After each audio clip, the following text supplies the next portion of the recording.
Ready. Hello, everybody. Shalom and peace of the Lord to all of you. As you see today, we will not talk about Muhammad. We spanked him today for many hours. So we have to give him some break so he can build some of his skin. The poor guy, he gets spanked every day. So we better give this person some mercy. It's not fair to target the same person every day. So today we are going to have an open mic in Discord for whoever want to join us to share with us something, or if you have a question, something about life, about anything, but not about Islam. And it's not, like, don't ask me questions about the Bible. This is not the topic, even though we might answer you based on the Bible, but we want to have it like friends sitting together and somebody have something want to say to us, maybe an issue, maybe a problem, maybe a question he like to hear an advice.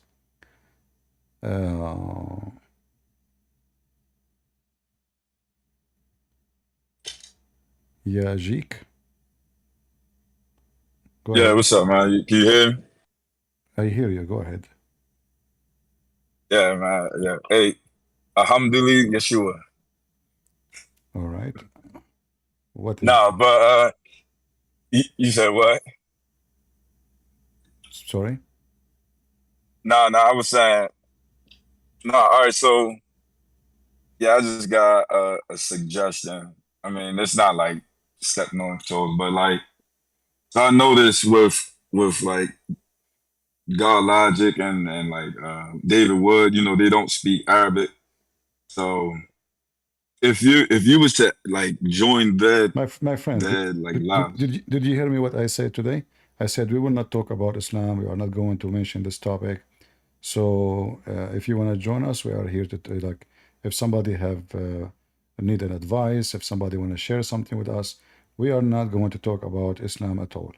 So Oh, at all. All right. No, yeah, I yeah, ain't, I ain't hearing that. My we fault. want My to take fault. we want to take a break from the garbage of Muhammad, if you don't mind.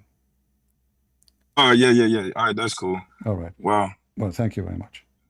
are you up? All right.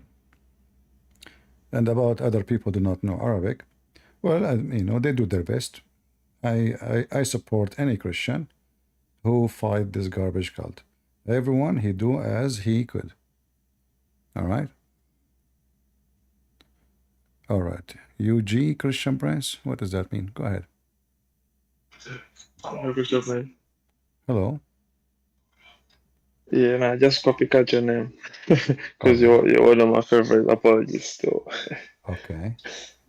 Yeah, but nah, yeah. I just got like a lot of motivation because of what you do. So, obviously, I'm Ugandan, so I'd want to also, obviously, I'm planning to as well. So to be able to share, especially your type of technique to share the gospel to Muslims in my country. All right. Well, this is what we do. Yeah. What we do every day. You can learn. And Mm. I'm happy that in Uganda right now there's a Christian Prince. That's good. I hope Uh, soon we will have many, and we will hopefully, be hopefully. a kingdom of warriors. Thank you, brother.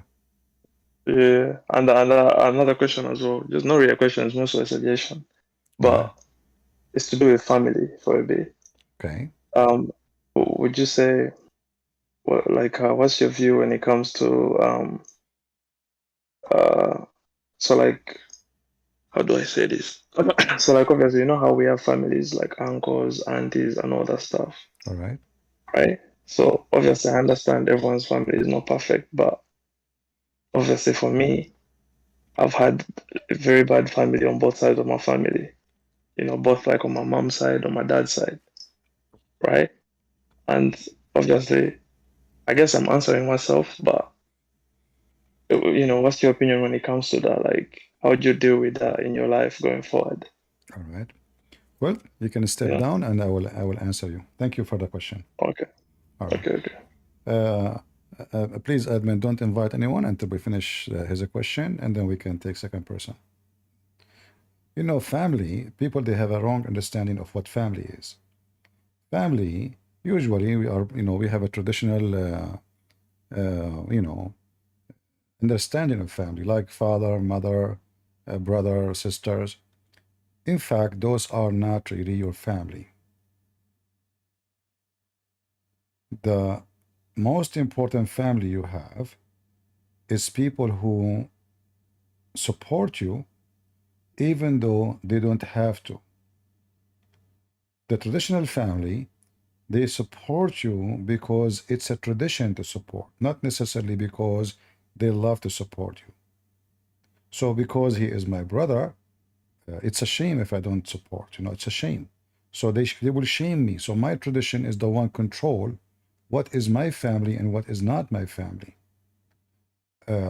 But so you might have a brother, he supports you because he is afraid of being shamed, not necessarily because he considers you really a brother and he love you. And there is maybe a brother who love you and he support you not because of a shame, but because he's really a real brother. So that real brother is the important one. Not necessarily he is from your family. He can be even a stranger. So we can have a family, and we can have brothers, and we can have sisters, and we can have mothers, have nothing to do with my birthplace. People who they are loving to me, supporting me, helping me. When I need them, they are there for me. So I advise you, like in your case, because already you said your side, both sides of the family, they have some issues and you don't like them. Well, who said you have to?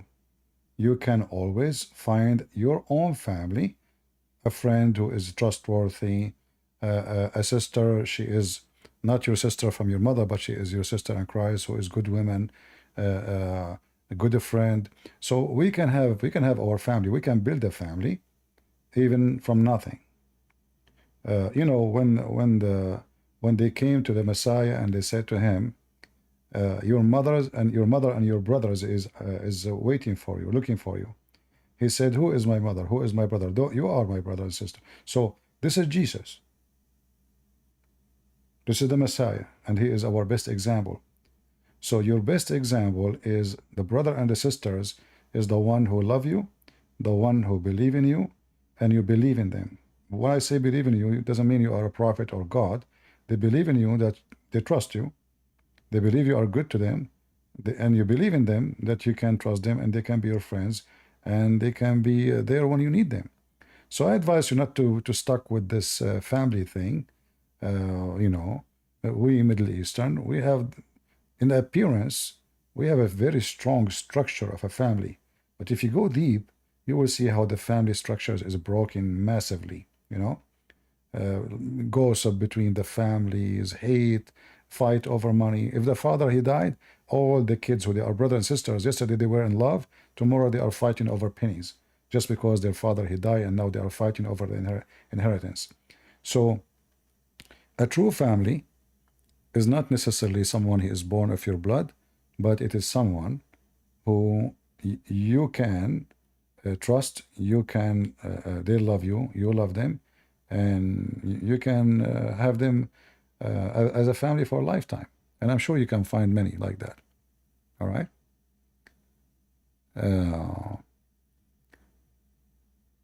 I hope I answered you. Yeah, no, it's a great answer, Mr. Prince. And obviously, maybe even some things require some solutions, of course, because sometimes there's not a lot. Some people might not understand, but like there's a situation which I'll share a bit, not all the whole details, but I will tell you a story. I decided to move from place to place. All right. And I called the first cousin if he can come and help me. Oh, he is busy, the second cousin. Oh, no, the third cousin. Oh, no, nobody. That's it. The whole world became busy. There's a guy. He is not from my family. He have nothing to do with me. He is a foreigner for me.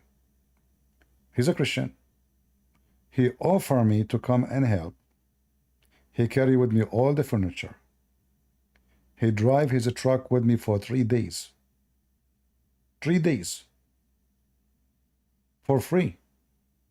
He carry my furniture. He drive his truck, his trailer, for 3 days, and he don't have to. So who is the one really is my family? Those cousins who I call them when I need them, and they give me all the excuse they are not there, which is obviously false excuse. Or the foreigner, the stranger, who I do not know much about him, but he decided to help me. I say to you that he is more close to me than my cousins. In fact, I don't talk to them no more. Because I tested them, it turned to be that they are bad people, and they, you know, when they need me, I always go there for them. I never said no, I never said busy. When I needed them, they never show up. So which one is my cousin? The one who is not from my family, not from my blood, not even from my ethnic group. He have nothing to do with me. Except he is a Christian guy. He decided to help. 3 days, 3 days. And he drove back. He have to go home. He drove another 3 days. So here you see, always you can find there's good people, there's good equality, and those are the ones, they can be your family, not necessarily someone is born from your blood. All right? Yeah, yeah, I hear you. To be fair, I do have a friend that's like that, but obviously, sometimes it's hard to have these conversations, especially when you've grown up with the traditional mindset that your cousin, you should go to your cousin first, you know? Yeah. So it's a very cool, it's a very beautiful story what you just shared, because it's not even just me going through it, but even I know someone where, of course, like, okay, not even someone, but even me myself, where you have this person and they're like, you're my cousin, you should always do this for me, but then they don't even return the favor, and they just use the name cousin and auntie just to manipulate you and use you, you know, and it's very Yeah, heartbreaking. they will know you when you need. Then you need. If you get rich, everybody is your cousin. If you are poor, nobody know you. You know. If you are rich, if you are famous, everybody want to take pictures with you. Everybody welcome you. They put you the chair in the middle, and you are, you know, you are the honorable person. But if you are poor, even the brother will not even know. You will say, who is this guy? You know. So this is not all. Don't make that affect you. Life, God, He gave us a lot of brothers and sisters. All what we need to do is just find them and be trustworthy, because in order to earn the love of others, then you should be a person who deserve it. So you earn their trust, you earn their love, and you will have a new family. All right? Yeah, I agree. Yeah. All right. We will take the second question. I think Starlight was here. Hello. How are you? I'm fine. Sorry. That's amazing. So I have like 4 questions, if that's okay. 4? Yeah, just maybe. So guys, the Starlight, she will take the whole night. All right. Sorry. Give me the first one. Okay, have you read the entire Hold on. Bible? Before you ask me, no questions about makeup. Oh no, of course I have no not. expertise in those things. Okay, go ahead. Have you read the entire Bible yet? I did read the entire Bible, but still I'm not done reading. And what I mean, the Bible is not a book you read and you finished. For each time you read, based on your spiritual, let us say, situation, or let us say state, you see something you did not see before. So it doesn't matter really how many times you read the Bible, still you did not read it yet. For every time you read, you'll find something new. And plus to that, if you study more, if you go and check history and learn language, or if you want to go deep, you will find more stuff every day. So reading the Bible doesn't mean you know it. Reading the Bible, it's mean you are in the process of understanding or getting close to God. Go ahead.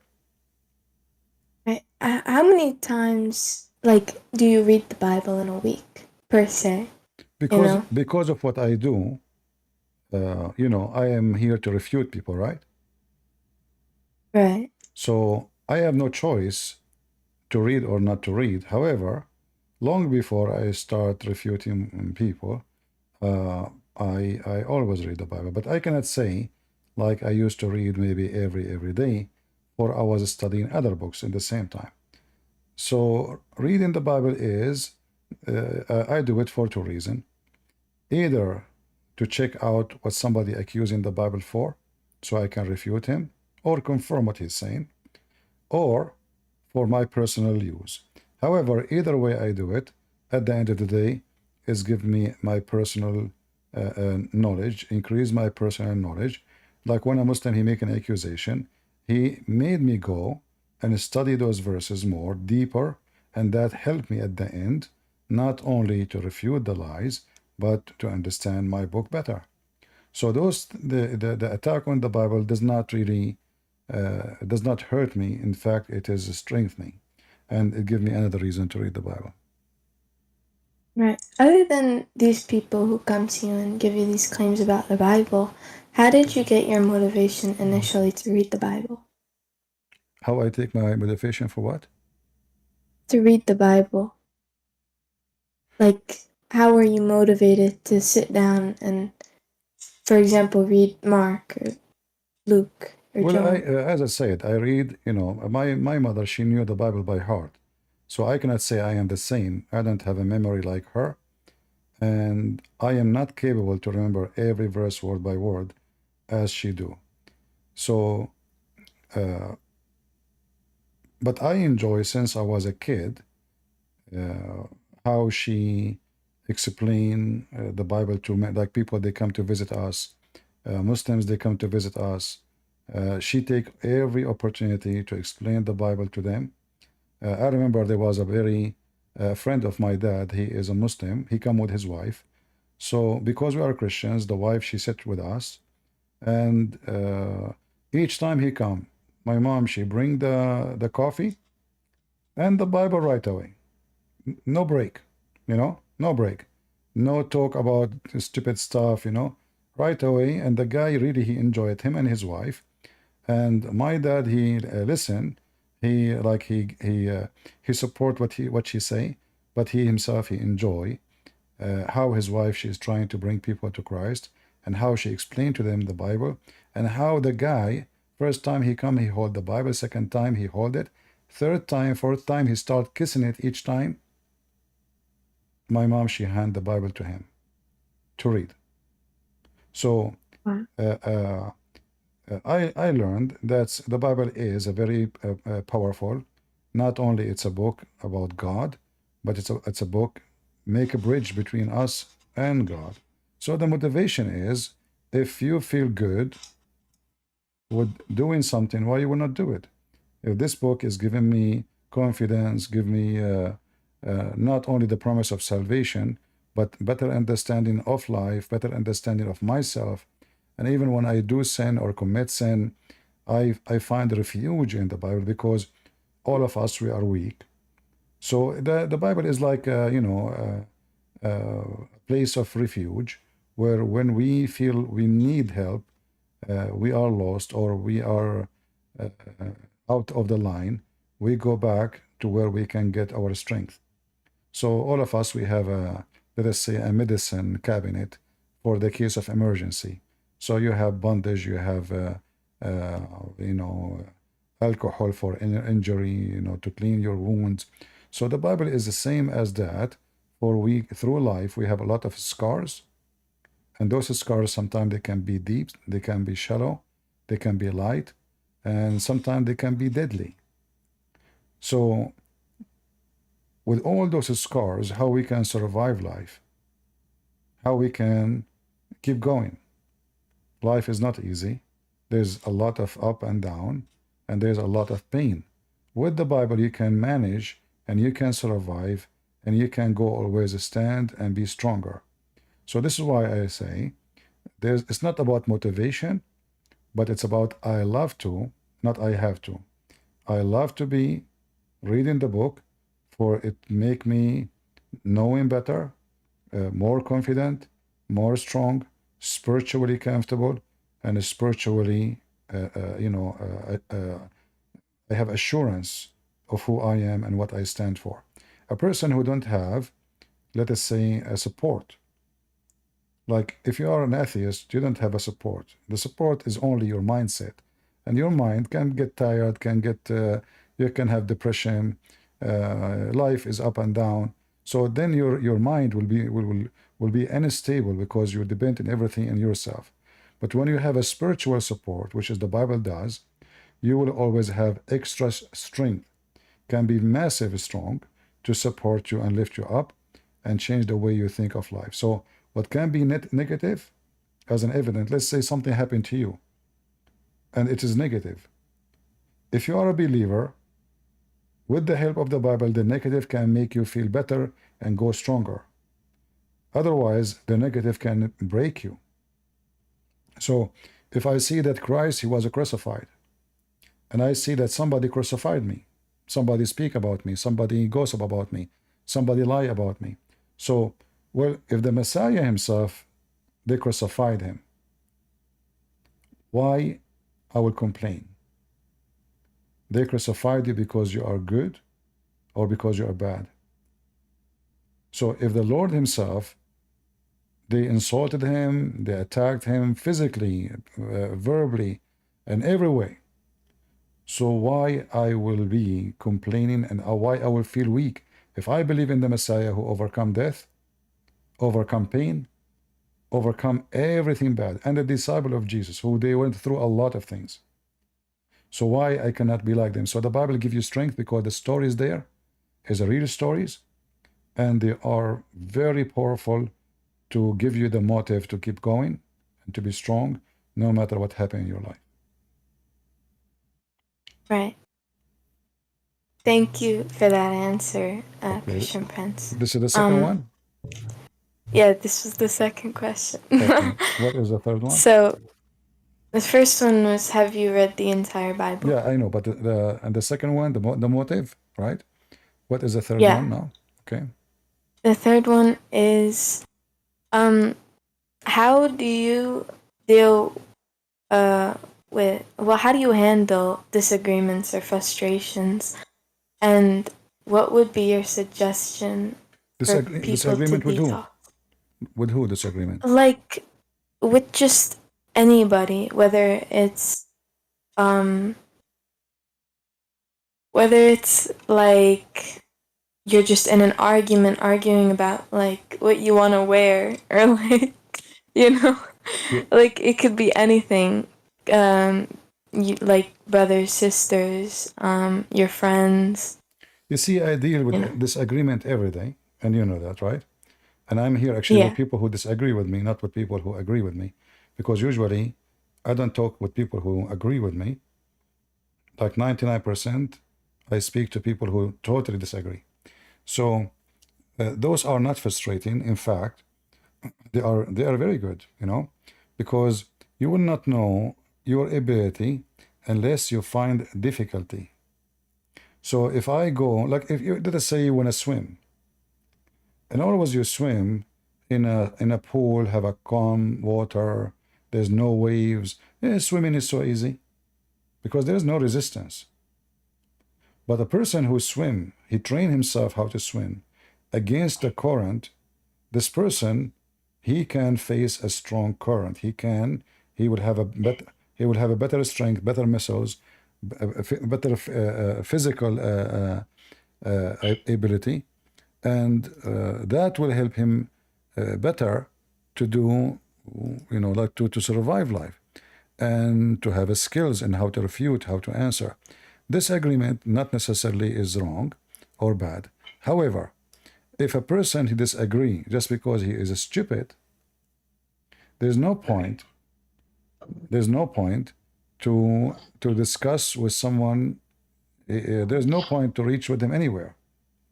So stupidity, there's nothing to, you cannot accomplish anything. The person is stupid, that's it. He's stubborn, he don't want to listen, and regardless who is wrong. But if the person is so foolish, then the frustration here will be big for sure. The only way to avoid it is to not to talk to this person. Keep a distance, because there is no point of this discussion. Right. All right. So, okay, say for example, like I'm in a discussion with like an atheist, right? Okay. And say they blaspheme towards me. Like, how should I respond? Should I be like, God Well, bless you, and I don't want to talk to you anymore? Or should I be like well, for me, insulting? I don't do the God bless you thing, even though the Bible taught us to be, taught us to be polite. However, the Bible says too, don't throw your jewels under the feet of the swine. So if somebody decide to be a swine, I will treat him like one. I will not say God bless you. I will hurt his feeling by saying to him the reality about who he is. Like, the atheists usually, they speak to me, they want to convince me that they are monkeys. I agree, you are an animal.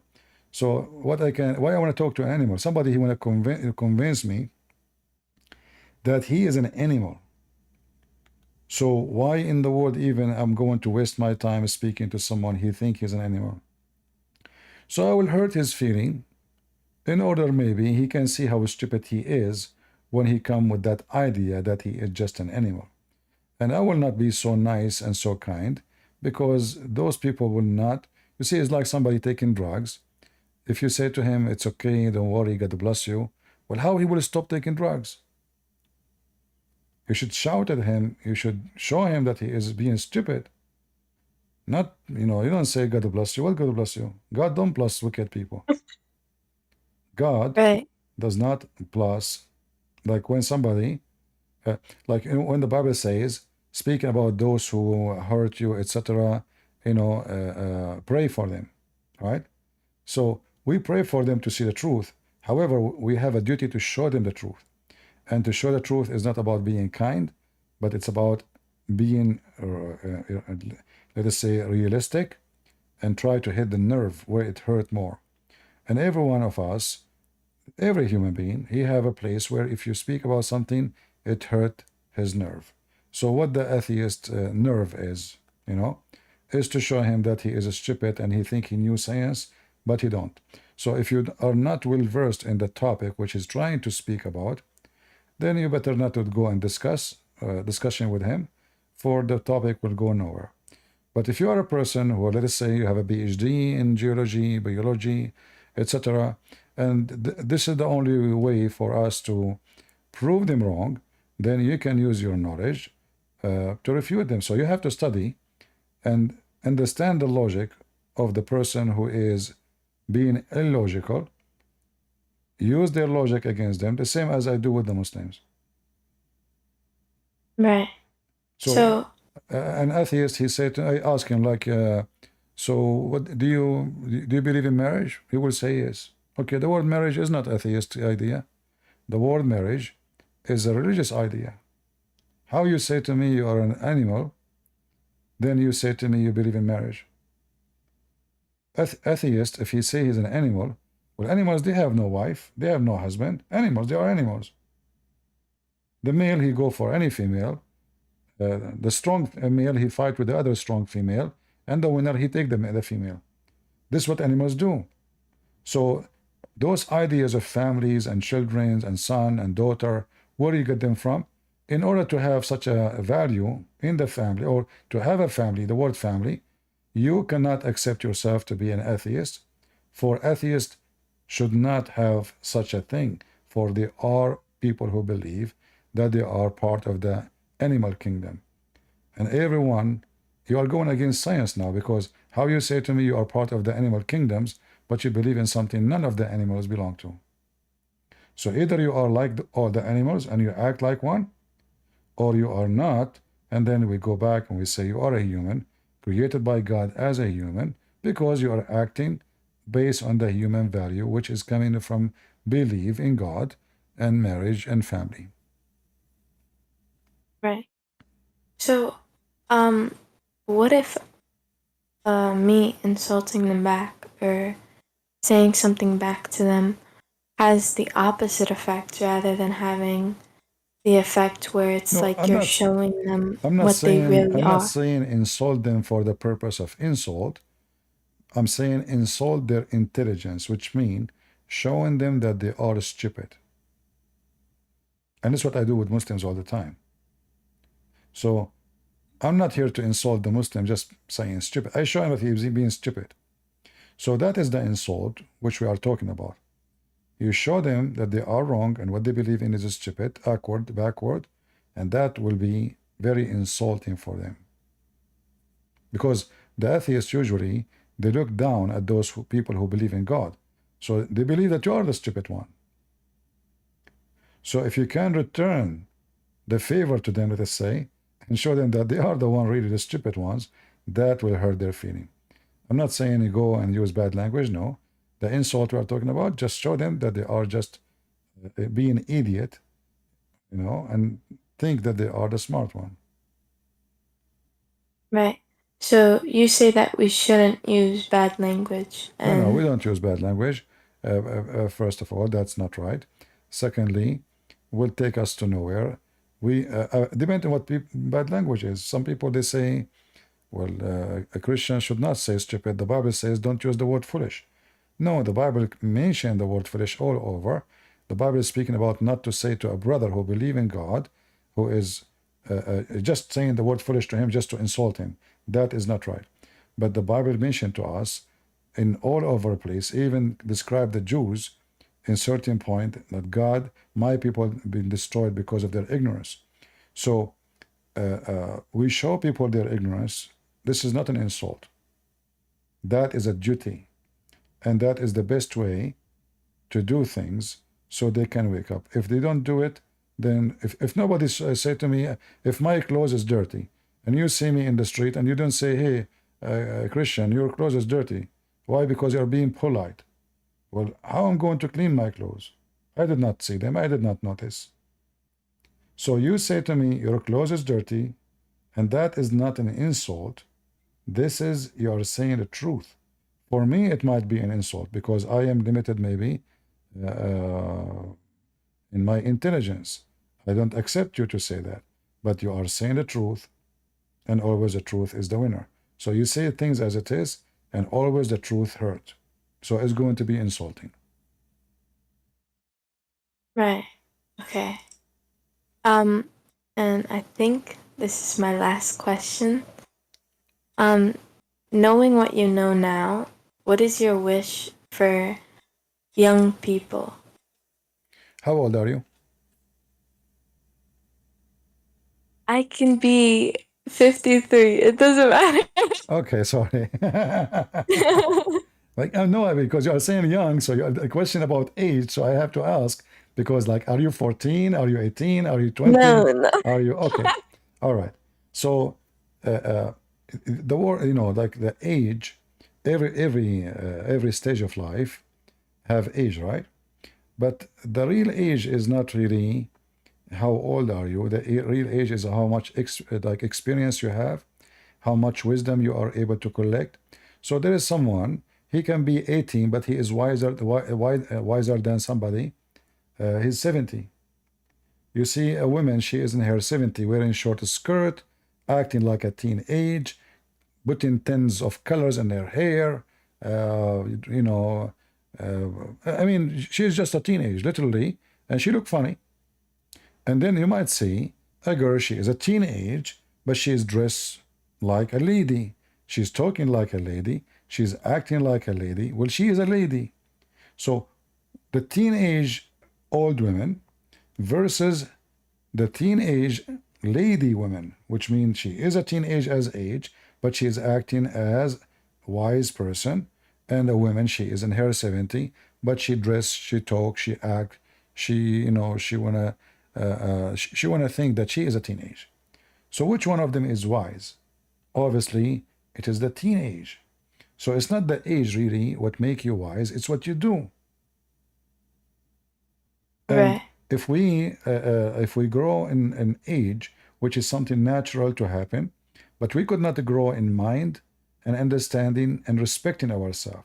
So what this age did to us? Nothing.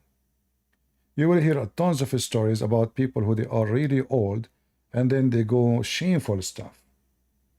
They did not do it even when they were kids. Like things they never did when they were even teenage. Why you want to do it now? What happened? what happened that sometime, if a person, he wanted to do something when he was young, but he could not do it. So when he reached certain age, because that dream is still inside him, let us say a person, he is born in a certain family who there's no freedom, he cannot do things, or a woman or a guy, doesn't matter. And then one day, when you reach certain age, you became independent, and now you can do what you could not do before, even though it's too late. But because that dream is inside you, so you start acting in a foolish way, does not fit with your age, and then people, they laugh at you. And this is what happened with many people. They could not live their teenage time, so they leave it when they live this teenage when they are in their 60, 70. So suddenly they want to date every day. Suddenly they want to wear clothes doesn't fit for them. Suddenly they are wearing red and short skirt and showing their skin. Suddenly, so we could not do those things in certain time. Now we have money. Now we can drive a sport car. Like you find always, someone is very old and he's driving a sport car. He see girls in the street. He look at them and he smile. I mean, the guy, he think he is just in his 20 now. But because he did live through a lot of, let us say, harsh time, and he have dreams in his life, he could not accomplish those things when he was young. He could not get the sport car when he was 20. He could not get those fancy house, fancy cars, fancy shoes, fancy clothing when he was young. Now he have it. So what do? He go and he try to find a young girl. She is to be his girlfriend, and then he will go through a lot of foolish mistakes because this young girl, if she go with him, obviously she want his money. She don't want him. So age is not what decide who you are. It's what you do in your age, whatever your age is.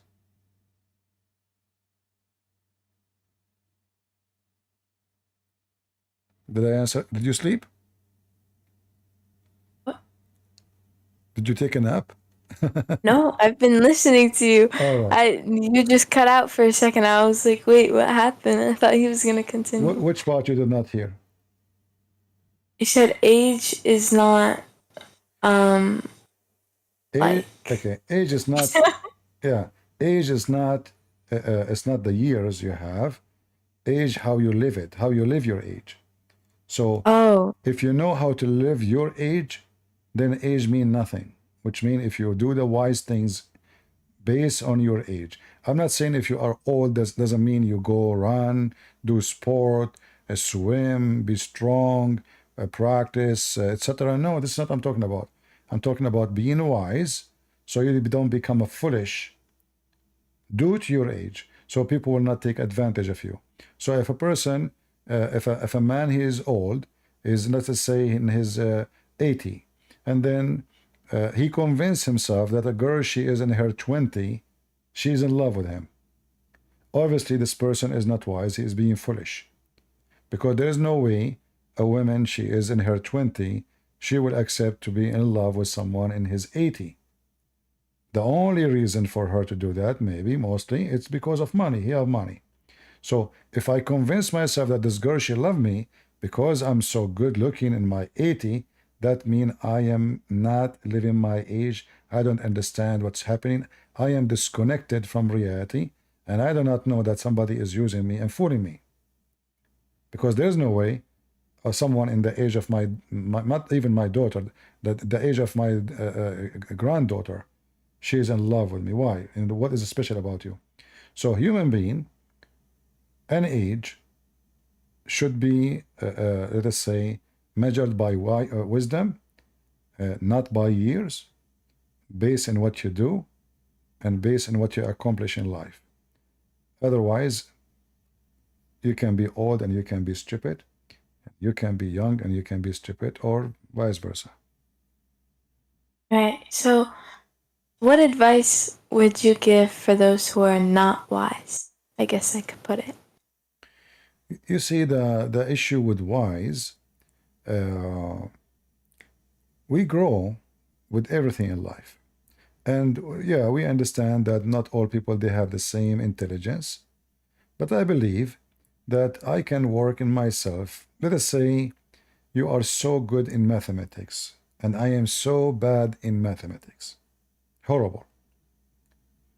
How I can like reach your point, how I can be like you. Even though you are gifted, let us say by birth, you are so good in mathematics, you do not need to work hard to understand a difficult mathematics issue. Even the one who is, let's say, his brain is slow, he can learn how mathematics work, and then he can function the mathematics maybe even better than you. So if I study, if I read, if I earn knowledge, if I do research, if I spend my time, it's like, you know, the turtle and the rabbit. The rabbit is so fast, the turtle is so slow. The rabbit is so proud, the rabbit will go to sleep. The turtle, she did not go to sleep, she keep walking. Even though she knew that she is so slow, she's a turtle. But because the rabbit is asleep, the turtle was able to pass the line and to win. So even if you are slow as a turtle, you can work hard in yourself, and you can be the turtle who can beat the rabbit. So I say that we can work in ourselves, and this is why I encourage people not to give up. Like, okay, you notice that you are not really as smart like other people. Still, you can work in yourself, and you can be in a good stage in the future. But you need to work in yourself. Read books, educate yourself, and then education will show. In fact, the more we read, the more we learn, the brain cells will develop, and your brain even will grow. It's like, you know, you have a, let's say your brain is like a case, but you put nothing inside. So the case is hollow, you know, there's nothing, air, empty, pressured. But the more you put in it, the more this case expand. So you have to put inside your brain what will fill it, so you can say, I am not, you can pass the point of being slow or not smart. And you can do that. You can work on yourself. Right. Okay, so I might have lied about the 4 questions. I gained one more when you were talking about there's before you continue, there's a person, his name is Simon. I took you out just because your mic was making a noise, and I will take you next, okay? I took you out of the stage because your mic was making a noise. So don't think I dispose you, but your mic was making noise. So I will take you after her. All right? Go ahead, Starlight. You said 4 questions. Now there are 5. Sorry, I gained one, and I was like contemplating on asking it to you, but what is your opinion on homosexuals, like Pride Month and everything like this sort? Everything, I believe, everything is in the brain. So, Simon, your mic is making noise again, my friend. Oh man. Okay, let me invite you as soon we finish, okay? I will invite you. Don't jump to the stage. So, everything is in the brain. So, the reason somebody, he will think about sexuality in the wrong way is he convinced himself in the brain, not physically, that this is what he wants to be. And this is what many people, they try to do. So like now, those liberals, they try to convince children. The boy, they say to him, you are a girl, and the girl, they say to her, you are a boy. So the boy start acting like a girl, start putting makeup, and the girl, she start acting like a boy. The boy acting like a girl, and the girl acting like a boy. She cut her hair, she speak with a strong voice, she wear clothes like men, she wear a boot of a boy. So that's it. Now she decide in her mind that she is a boy, and you are what you believe. So for me, I believe that this is kind of a mental issue. It's not really something physical. It is mental. It's in the brain. And for me, this is very wrong for sure, because my nature, the nature says I am a guy, and the nature says that you are a girl. So why I want to convince myself is not in my nature. How I can convince myself of such a thing?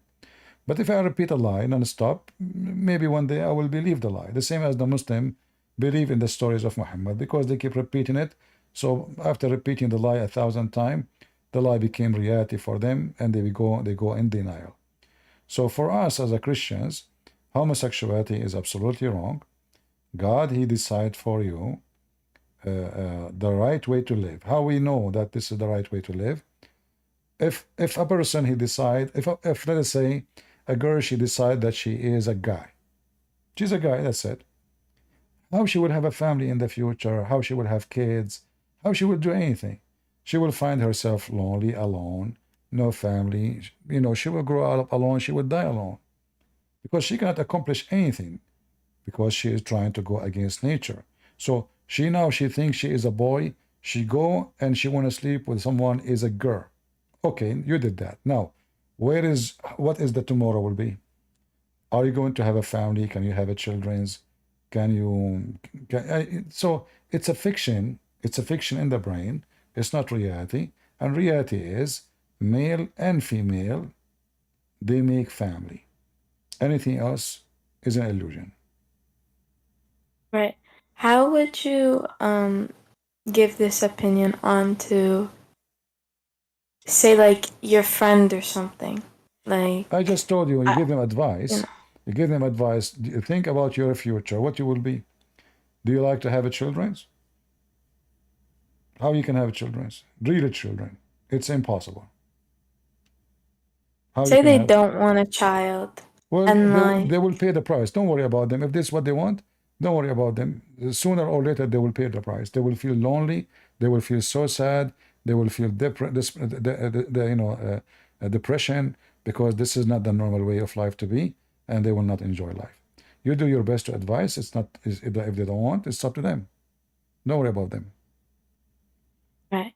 People, they make a choice. People make choices, and always we pay the price for our choices. So I'm not going to cry for someone who decide the wrong choice. It's his choice. Yeah, exactly. Yeah. Thank you again, You're Christian Prince. You're welcome. Like for everything. I wish you well, and God bless you and your family. Take care. Bye-bye. Bye-bye. Simon, where are you, Simon, so I can invite you?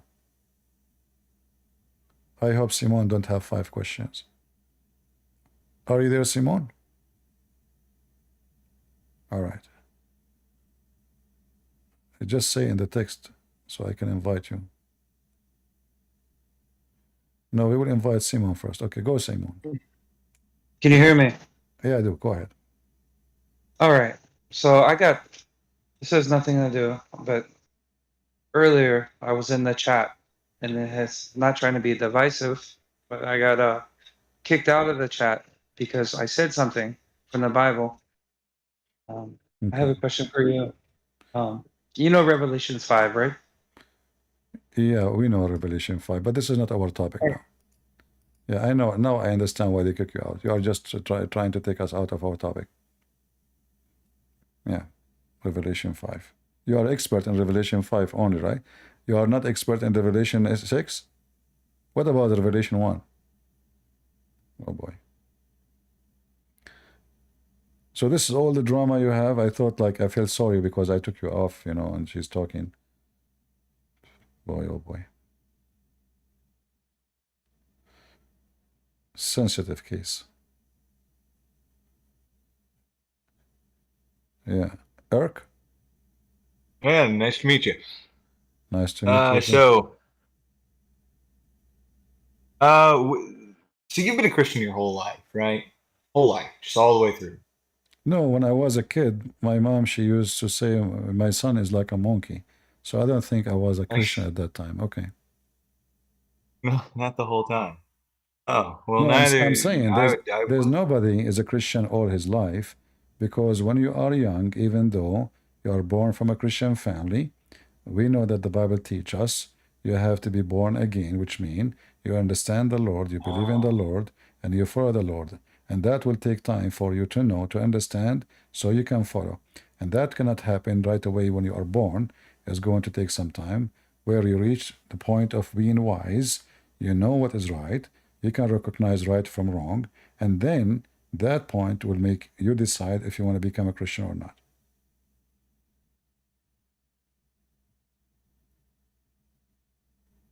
All right? Yeah. Okay. Wow. Thank you. Wow.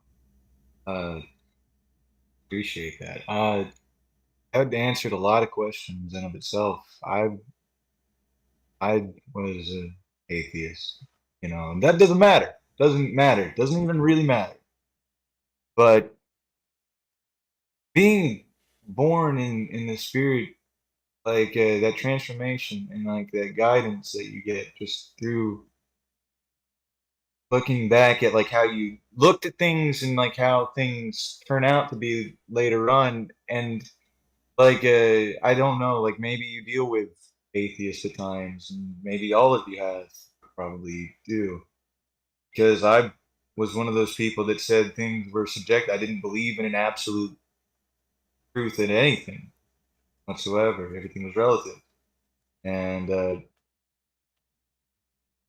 like, but I never really believed that. That was just something that people said. It was like, again, you've answered like a lot of questions where it's like somebody can believe something for so long and it just gets ingrained in them. What that is, it's unclear as to what it is. But like I could put it to if I had to say anything, it's just darkness, and you hold on to that so tightly. It's like, but and like I get brought to a verse like, and it again, I'm not like pulling anything, but just like the points of like pride and like Job 41:15, where he's like his scales are his pride, and like they're fit so close together one to another, and it's like that is just the truth of it, because it's like you have this black onyx in your heart or something like that, like something that like just like no air can get between, and you have such a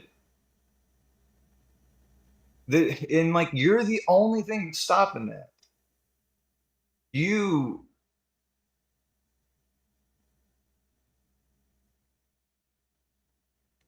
We lost you, Eric. How was it? Say again, you said that you are the only one stopping that, and then I lost you. Yeah, I said you, and I faded off into the distance. Like that moment where it's like, like what had happened is like, oh my goodness, like. So now you are a believer, Eric? Yeah. I start like the only person that never gave up on me was my grandmother. Like it was the only person that was a believer in my life. Okay. And yeah. Well, I'm happy for you. And we gain wisdom through life, and or we gain foolishness. Sometime we grow older, we get more stupid, not necessarily more smart. It's based on your decision where you want to go. Like you see, as an example, the Muslims, you will see someone, he have a PhD and in science, yet he believed that the sun set in murky water. How you can convince him? You cannot. That's it. So foolishness can be a companion for us in our life. In fact, I believe foolishness as a companion is always exist beside us or within us, and the wisdom too. So which one win? There is the wise you, and there is the foolish you inside you. So which one you let him win? That will decide who you are in the future or who you are today. So if I allow foolishness to take over, and usually foolishness is based on taking things just because somebody said, not because something I studied, I researched, I believe in it, and I am sure of it. So I advise you always to be the one who check things out, not just because somebody said so, you accept it, but because you study it, you search it, and you find it to be the truth, and that will make it solid, can stand all kind of, let us say, weather element. So it's going to be strong today, strong tomorrow, strong the day after, for simply you are sure of it, not because just somebody said. If you take what people say for granted, you might one day find out that you were a fool and you believe in something stupid all your life.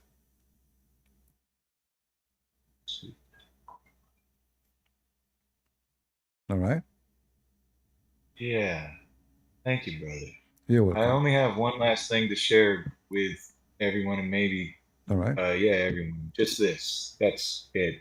What a fellowship, what a joy divine, leaning on the everlasting arms. What a blessedness, what a peace of mind, leaning on the everlasting arms. Thank you, brother. God bless you. All right. The one I kicked you out, you said you wanna ask me about praying to the saints.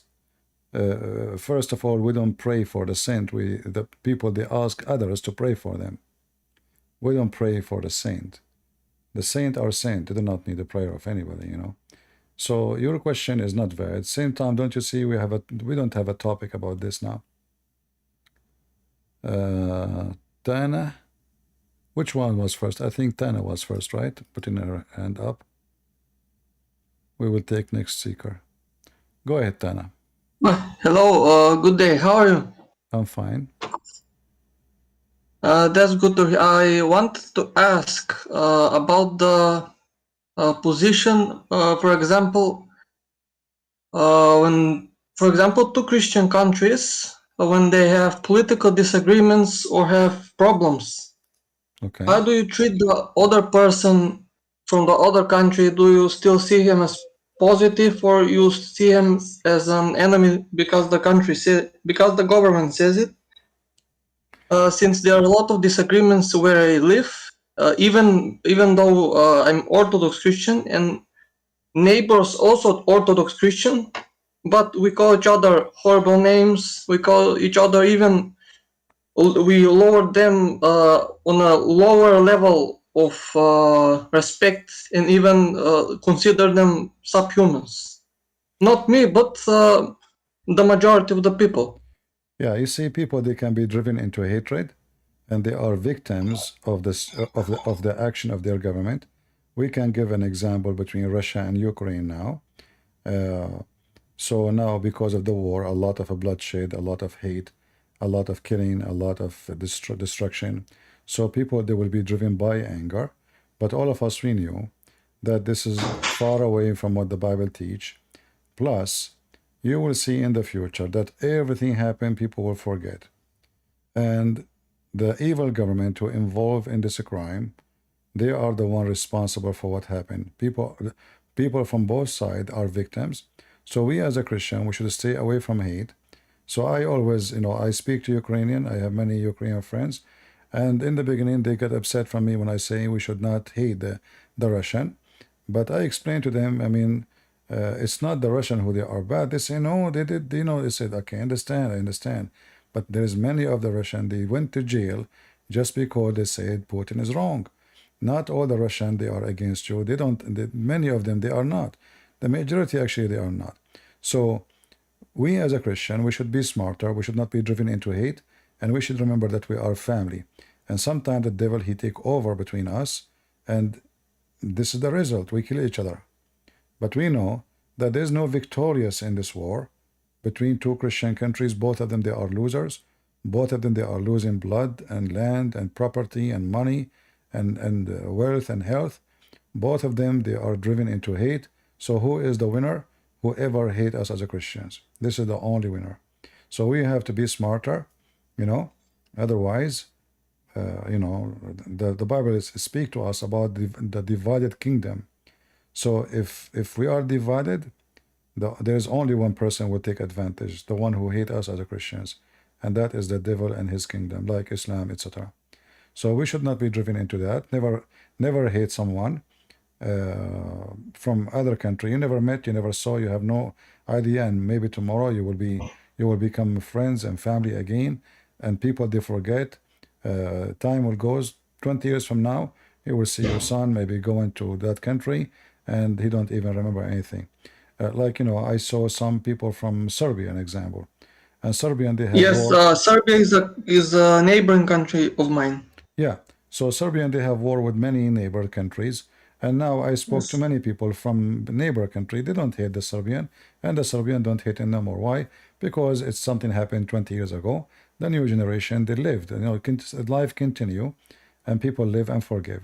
So we as a Christian, we should love each other, and we should stand against hatred and even against war, and do our best not to reach that point, so we can survive the evil plan for us. This all is evil plan. All right. Yes, I agree with everything you said. Actually, it's a good opinion, and I agree much of it. And for example, like I will say the Bulgarians, I see them as Christian brothers and also ethnic brothers. I see the Greeks as Christian brothers. I have been to Greece. Even I have visited Mount Athos as well. Many holiness, much holiness, much to see. Also, I would recommend you to visit it. I love the Greeks, but it's not the same opinion with the rest of the people and the rest of the countrymen that live. There have been also conflicts between the different Christian groups. For example, Protestant Bibles and kids study Bibles from Protestant have been issued here and copied, and a lot of Orthodox Christians here took it very, very negatively, and they started to mass burn them. Like not mass burn them, but many people showed their expression that Orthodox or that on the title simply. While the church in my country did not support it nor condemn it, so it stayed neutral on it. My friend, those things always happen because people they decide to live inside their box, and they don't want to accept any other ideas. For me, I don't care if a person is Orthodox or Catholic or Protestant. I care, I have certain questions I ask. If he believes in them, then he is a Christian. The rest is not important, like the Protestant and the Catholic and the Orthodox. I assure you they believe in the same thing. But there is some people, they don't like to see others. Let us say if I'm a priest in a church, without saying which church, and then there's another person, he come to open a new church, but he is not having the same name. I consider he is being competing with me. So because I'm afraid from losing my authority, not because he's wrong, not because he is bad, not because he's satanic. I mean, Protestants are not Jehovah's Witnesses, they are Christians. Same as Catholics, same as Orthodox, all of them, they are Christians. So what is the difference between us? I say that many, because they feel that having other church existence nearby is a threat for their existence. What if they like it? What if nobody come to me no more? What if nobody listen to me? What if this guy there in that church, he speak better than me? What if his teaching is nicer? What if, etc.? So they then, let us say, the evil spirit within some people, they spread lies about the other group. Like I heard lies about the Catholic, I heard lies about the Protestant, I heard lies about the Orthodox. And I found that all the lies are made against each other is absolutely lies. None of them is true. Like I heard lies that the Catholic is the one who created Islam. I died laughing. I heard a guy saying that Khadija, she was a Catholic nun. I died laughing. So I mean, they fabricate lies just because they want to make Catholic look bad. And then the same you can find from the other side. So we were talking about wisdom, right? So you have to be Yes. wise, and the wise Christian is the one who understands that the vision is from the devil. And the wise Christian is the one who understands that there's no Greek, no Hebrew, no free, no slave, no free, for all is one in Jesus' name. We are all brothers in Christ, brothers and sisters. So this is the wise person. The wise person, he understands. You ask the Protestant, who is your Lord? The Messiah. Who is your Savior? The Messiah. Who is going to come back? The Messiah. Who was on the cross? The Messiah. You ask the Orthodox, you ask the Catholic, the same question, the same answer. Yes. So what the problem? The problem is the priest. Not all the priests, some of them, they are wonderful people, but there is some priests that divide us, or they will not exist their very existence based on division. So dividing us is a way for them to exist, to be powerful, to be in control, and we have to be smarter. So for me, I'm not going to reject someone because he's a Protestant. I listen to him. He have maybe good things better than me, you know, maybe he have better ideas. I'm not going to say to someone as a Catholic, you are wrong. Well, the Catholic did a lot of service for Christianity. So there's, I don't like the Pope, but doesn't mean the Catholic are bad. So, you know, I have to be wise.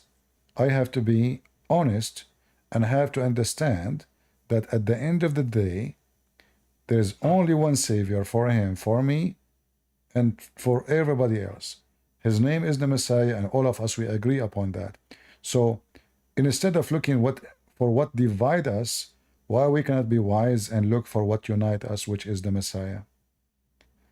We look for division only when we are in love with Satan. For division is from Satan, it's not from God. You ask yourself a very simple question. Do Christ like us to be divided, or he like us to be united? I'm sure you know the answer. Well, yeah, I agree with you, because many divisions, even theological, small, and even political divisions happen. It's out of our control, but the main point is to not be negative on them and see the similarities and the common things, and to agree on those common things. Simply, for example, my friend group is diverse. Actually, my closest friends are Byzantine Catholic, Muslim, atheist, and the rest are Orthodox. I mean, I can't change their minds, or most of them, like the Muslim follows tradition. He doesn't want to convert, but yeah, I accept simply the others. No, But the Muslims are different. Muslims are people worshiping Satan. They are not the same as the rest of the Christians. They are satanic people. They believe in wickedness and they practice wickedness. So we cannot compare someone is a Muslim to someone who is a Protestant or Catholic or Orthodox. He is different. This is not the same. However, we have a duty to save the Muslims by explaining to them that following Muhammad is going to make them go to hell. So Muslim is not the same. Muslim is someone, is an Antichrist. The Bible says, who is the Antichrist? Who is Antichrist? Is the one who denied the Son and the Father. Correct? So the Muslim, they deny the Son and they deny the Father. So Muslims are not the same.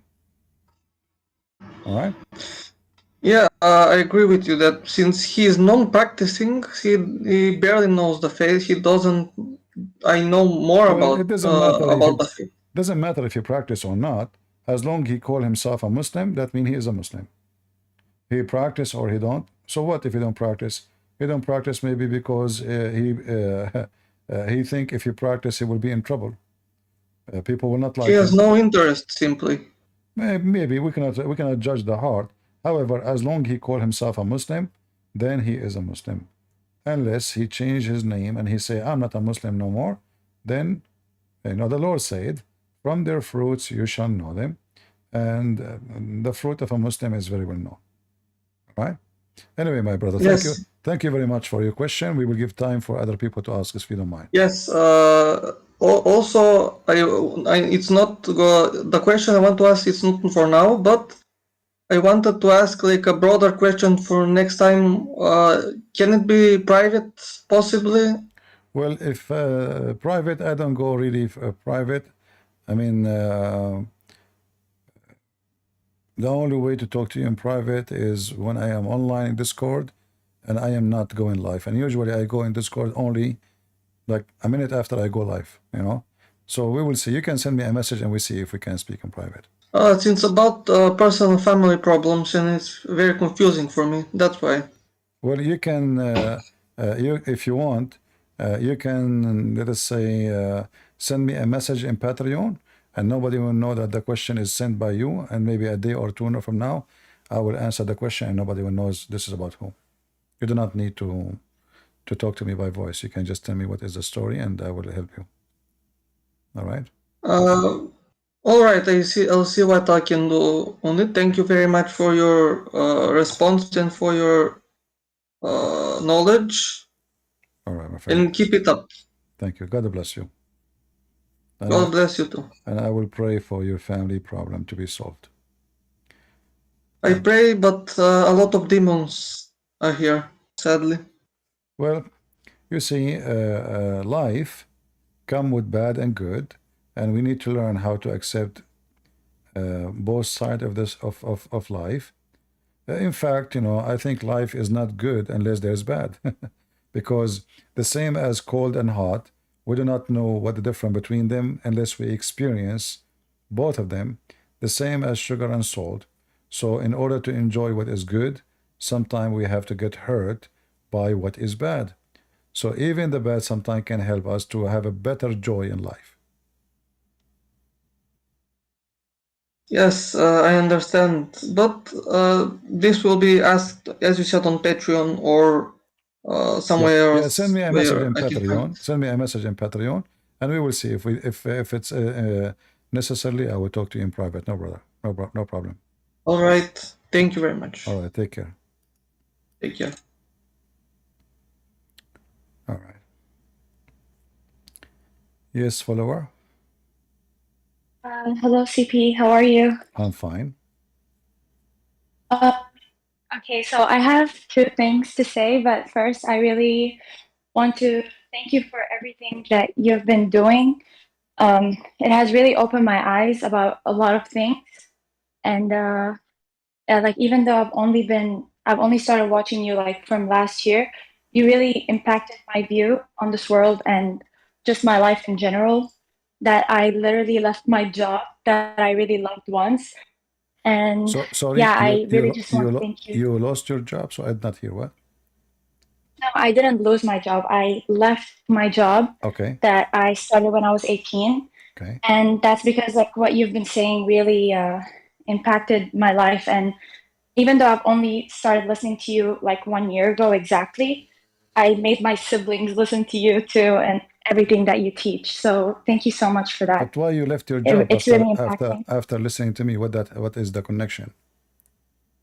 Well, considering where I live, my job, the money that people make because of my job, I realize that they're funding like terrorist organizations, and I see.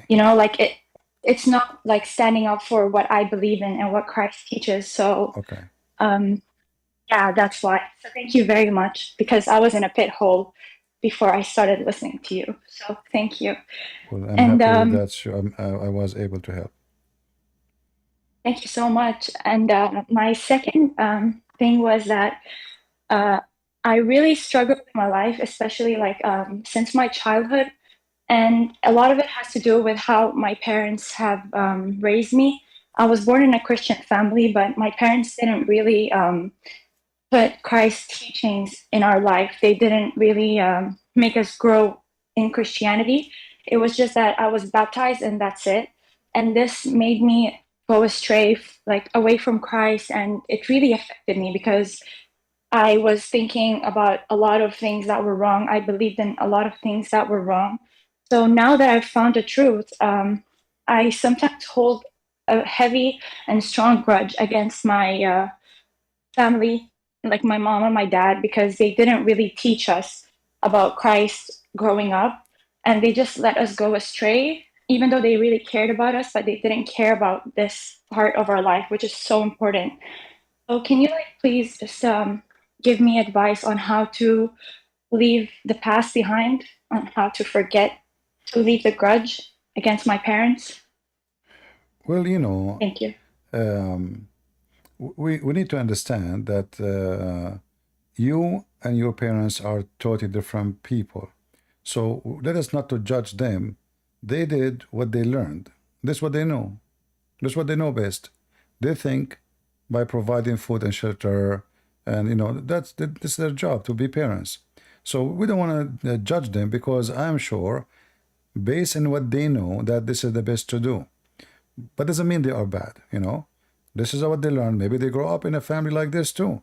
Their parents did not teach them, did not guide them, did not help them anything except the same as your parents are doing, just provide food and shelter, etc. Me, when I was a kid, I was a very much troublemaker. So I have a family who they are religious. My mom is very religious. My dad is religious. But I go fight in the street almost every day. There's a fight. My t-shirt is ripped every other day, you know. So I'm the opposite of you. So I was like troublemaker, but I never like did something bad. But I fight to defend. If I see somebody is weak, I jump in the fight just to defend. I don't even know the person. So I used to be a different person. Even though I don't fit with my, let us say, with my family. To the point I used to be fired from school almost every day.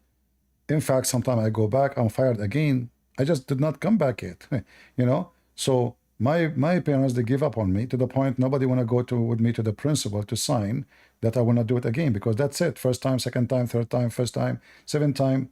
So they give up on me. So in your case, your parents are not religious. In my case, they are. But I was the troublemaker.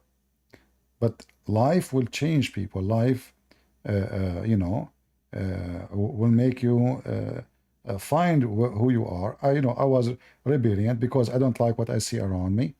I don't like the unjust around me. So I'm not being bad, but I am being, let us say, not acting as every kid act.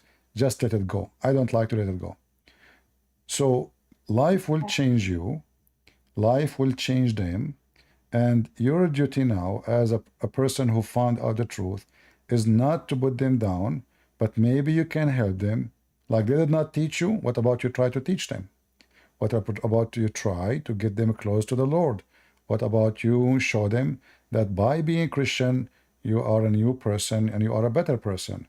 So you can be a good example in front of them, showing them and show your sibling love and care and show them why you are now a new person with Christ, and that maybe will help them to get close. So they could not, let's say, they could not save you from being astray, but maybe now it's your duty to save them from being astray. So don't think much about the past. The past is gone, but thank God you are saved and you know who you are, what you want to be, and that what is important. You know, I mean, we have stories in the Bible, you know, when, you know, the woman, when Jesus, he said to her, go and sin no more. Yes. This woman, she's accused of fornication, not just lying or, you know, fornication. So what Jesus said to her, go and sin no more. What is important is you have a past. The past now is gone. The Lord, he is not going to look at your past if you promise him that you will sin no more. So you started your life and now you are a believer, you have faith. So go and sin no more. And the first thing you should avoid is to judge your parents, for they did not teach you. I believe strongly they did not do that, not because they are evil, but because they don't know better. Correct. That's true. So forgive them, love them, and try to help them to come back to Christ, and not to be, you know, don't be angry from them. If they taught me, if they say to us, they don't know better. There's a lot of people in this earth, they are so naive, they have no idea what's going on. They don't know the right and the wrong. Not everybody is even qualified to be a parent. But, you know, in this earth, women and men, like the guy, he want to have a wife, the women, she need a man. They get married, they have babies. But many, they are not qualified to have children. But yet they have a children. Right? And this is what will happen when the parents are not qualified to have babies. And I think the majority of people, they don't qualify to have children. The majority of people, they don't even qualify to be wife and husband, because many, they are immature, they are just growing physically, and they get married for physical need, not for understanding what is the purpose of this marriage. and what is the responsibility. So everybody, it's a tradition, it's a culture, it's a thing. The man should get married, she have kids, and it's a form of security too. Like especially in certain countries, like, you know, when you have children's, this is your retirement. It's not because they like children's, but because when I get old, who is going to support me? Who is going to pay for my rent or my food? Who is going to walk me from my bed to the bathroom? So they have a children's for security as number one, and I cannot blame them because simply this is what they grow. This is their parents did the same, and the parents and the parents. So, but you can't change your life, so you don't do what they did. Correct. Yeah, and when you get married, you know the mistake happened to you. So now you will be very sure that when you get married and you have a children's, you will be teaching them, you will take care, give them time to learn. It's not about food, it's not only about clothing, it's not about having a roof on the top of us. The Lord, he says, not only by bread the human being he live, but by the word of God. So you give what is missing in your life, you give it to your children's. In fact, I think that is very helpful for you, because if you did not go through this, you will not know the value of what happened or what you wish to happen. 100%. Correct. Yeah. I agree. You see somebody, I will give you an example. You will see someone is coming from India to America. And I never saw an Indian, he's homeless in America. Never, never. I saw American who they are blonde or black, born in this country, their father born in this country, their grandfather born in the country, they are homeless. What the difference between someone is Indian, he have a business, he is successful, he came from his country with no money, and someone is born in this country, yet he's homeless in the street. He did not take a shower for a year. How come? I will tell you why. The Indian guy, he went through hell in order to come to America. He's coming from a poor country. He struggled. He knew the value. He knew how lucky he is to be here. So he worked hard, he brings success, and he is successful. The one who is born in America, you don't understand. You don't appreciate. I mean, he's homeless, so what? He's dirty, so what? You know, he don't appreciate what God he gave him, that he is born in a rich country like this country. Still he's poor. I mean, the whole country is rich, he is poor. Why? Because he don't appreciate. So appreciation is the key point of happiness in life. If I don't appreciate what I have, I will never be happy. So if I am poor and I have a piece of bread and I am happy to eat it, that is a treasure of food for me. If I am a billionaire and I don't appreciate the golden spoon in my hand, I will never be happy, because simply always appreciation is what happy is about. So I advise you to appreciate who you are today and don't look to the past, so you can enjoy your day today and your tomorrow, and you can correct what you use what you went through to build a better tomorrow. Yes. Thank you so much, Christian friends. May the Lord bless you for all that you do. You're And may the welcome, Lord sister. protect you as well. And say Thank hello. you so much. Say hello to your sibling as long as they are listening. I will let them know. Thank All you right. so much. Take care. Bye bye. Have a good day. Thank you. All Bye right. bye. You know, appreciation is the most important thing. And the second we lose this, it's a small word, but it's extremely, extremely important. You don't appreciate, you are not alive, you are dead. In fact, you are in pain. In fact, you will never be happy. You will be always depressed. You don't appreciate anything around you. You are sad. You're a very sad case, you know. I mean, it is the worst thing to happen to a human being is not to appreciate what the Lord he provide him. Even if you are an atheist, you know, even if you don't believe in God, if you don't appreciate, you are dead. You have no reason to live. You will hate yourself. In fact, this is why many people, they commit suicide, because they lost the point of appreciation. They don't see any good things around them. Everything is negative. Why? Because they don't appreciate. And you will notice that people who live in a fancy countries, rich countries, wealthy countries, they have a high average of committing suicide. Why? Because they became so spoiled. They did not notice how lucky they are. In the state, you will go to a dog. A dog have more toys than a child in the other countries. There's a children in other countries, they wish to have one of the toys of the dog you have in your home.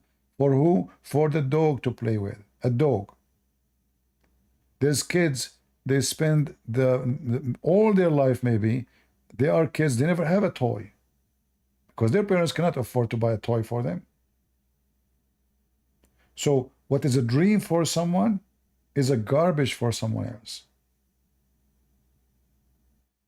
But the one who have a dream is going to be more successful tomorrow, for he went through a very harsh time to accomplish or to reach what already you have long time ago.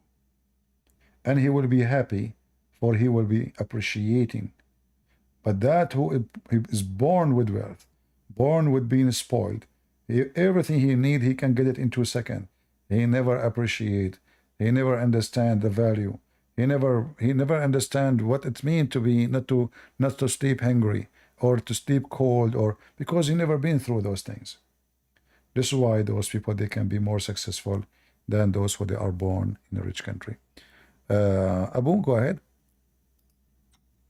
I was going to say Seeker can go first, but what you said really hit, so I decided to show up on the stage. All right.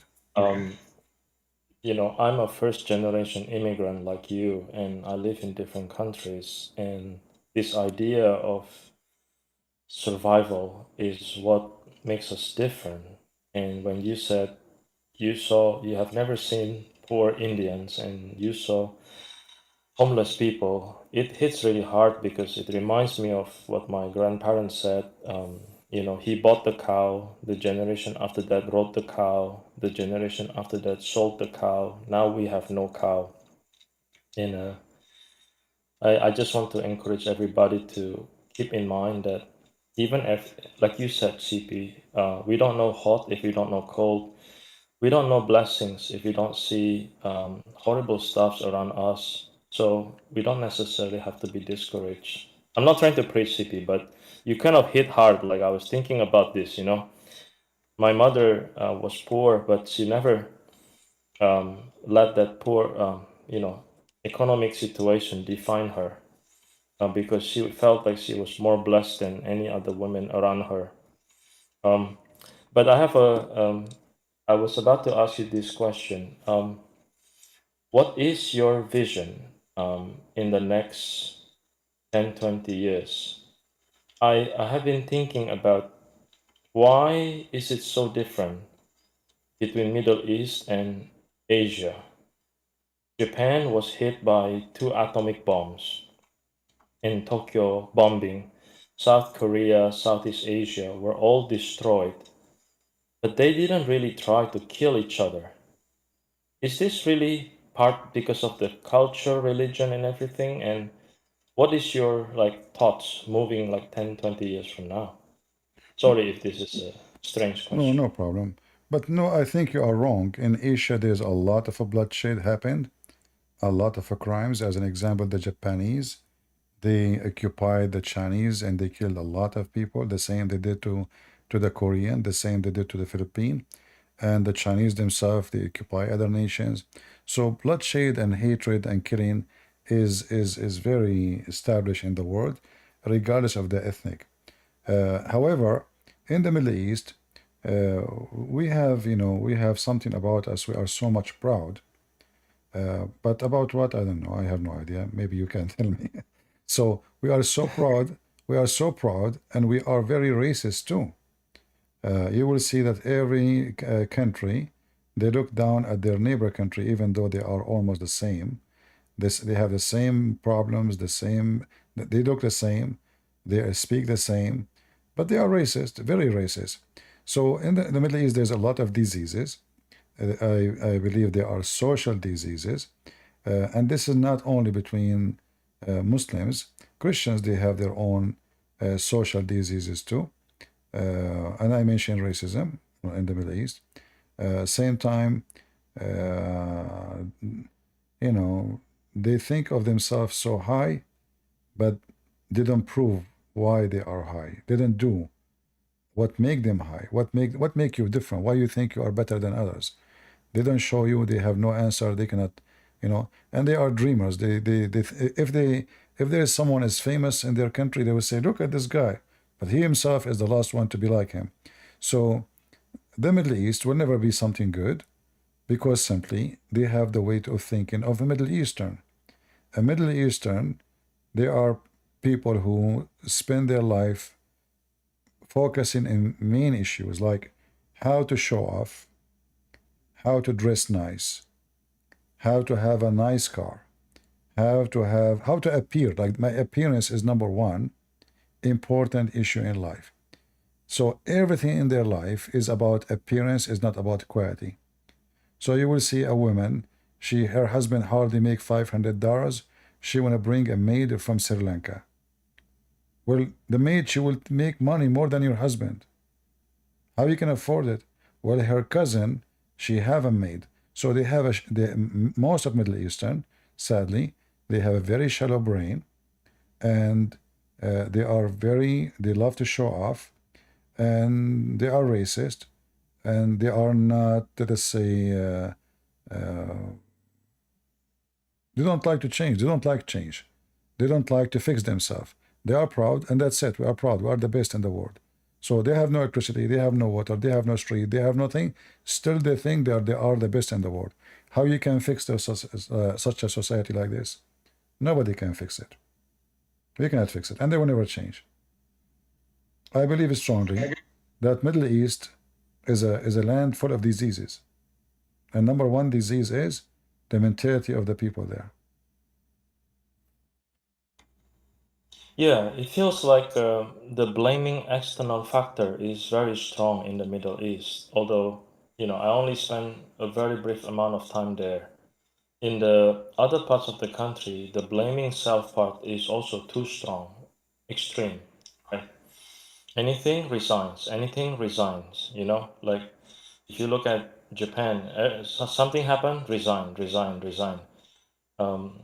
In the Middle East, But- if the president, if his whole nation die, he will not resign. he will make them resign, but he will not. Middle East, gang. Yeah, I mean, and I said in Middle Eastern, I told this story many times. I was sitting with the Christian, not even Muslims. So one, he said, America, bad, this country, disgusting, this country. The second one is saying the same. So, I said to them, all of you are a bunch of hypocrites. As long this country is garbage, why you are here? Why you don't take your passport and fly? Why you don't go to your heaven? Go back to your heaven. The Middle East is heaven. Why you are here? And all of them, they shut up. They were shocked about my response. And then they asked me to go with them again. I said, I'm not going to go with you. I mean, you guys are an idiot. Thank you. Don't invite me again. Yeah, I hate it. I mean, and not only that, they talk about each other too, and they're back. So gossip, unfaithful, and they don't appreciate, and they love to show off, and they love to lie. So what is left in the quality of those people? I don't know. I'm not saying all Middle Eastern are the same, but this is the major disease in the society, and that's why the society will never go forward anywhere. So you mentioned that in Asia they went through things, but they are in different place. Yeah, because the nature of the people are different, the way they think is different, and we cannot compare. Even though the Japanese, they were violence, they were etc. But we can say that Japanese today is different people. They are way different they are way better than what they used to be. and we cannot compare the Middle East to them. Yeah, I remember when I was in school, my teacher said everything is America's fault since the time of Muhammad. So I said, since the time of Muhammad, America didn't exist. And she was very angry. Yeah. Okay, All right, my brother. Thank you very much for okay, joining I'll us. leave. Seeker, you can go next. All right. Where is Seeker? Are you there, Seeker? All right, go ahead. Oh, I'm here. I've been waiting. I Hello.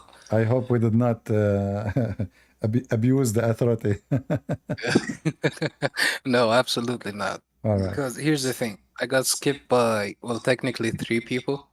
And the funny part is that it is somehow related. The last topic is related to my question.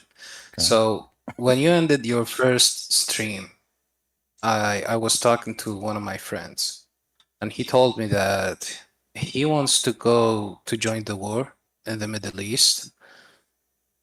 Well, one of the reasons for that is that because he's depressed and he just wants to, end it without ending it directly.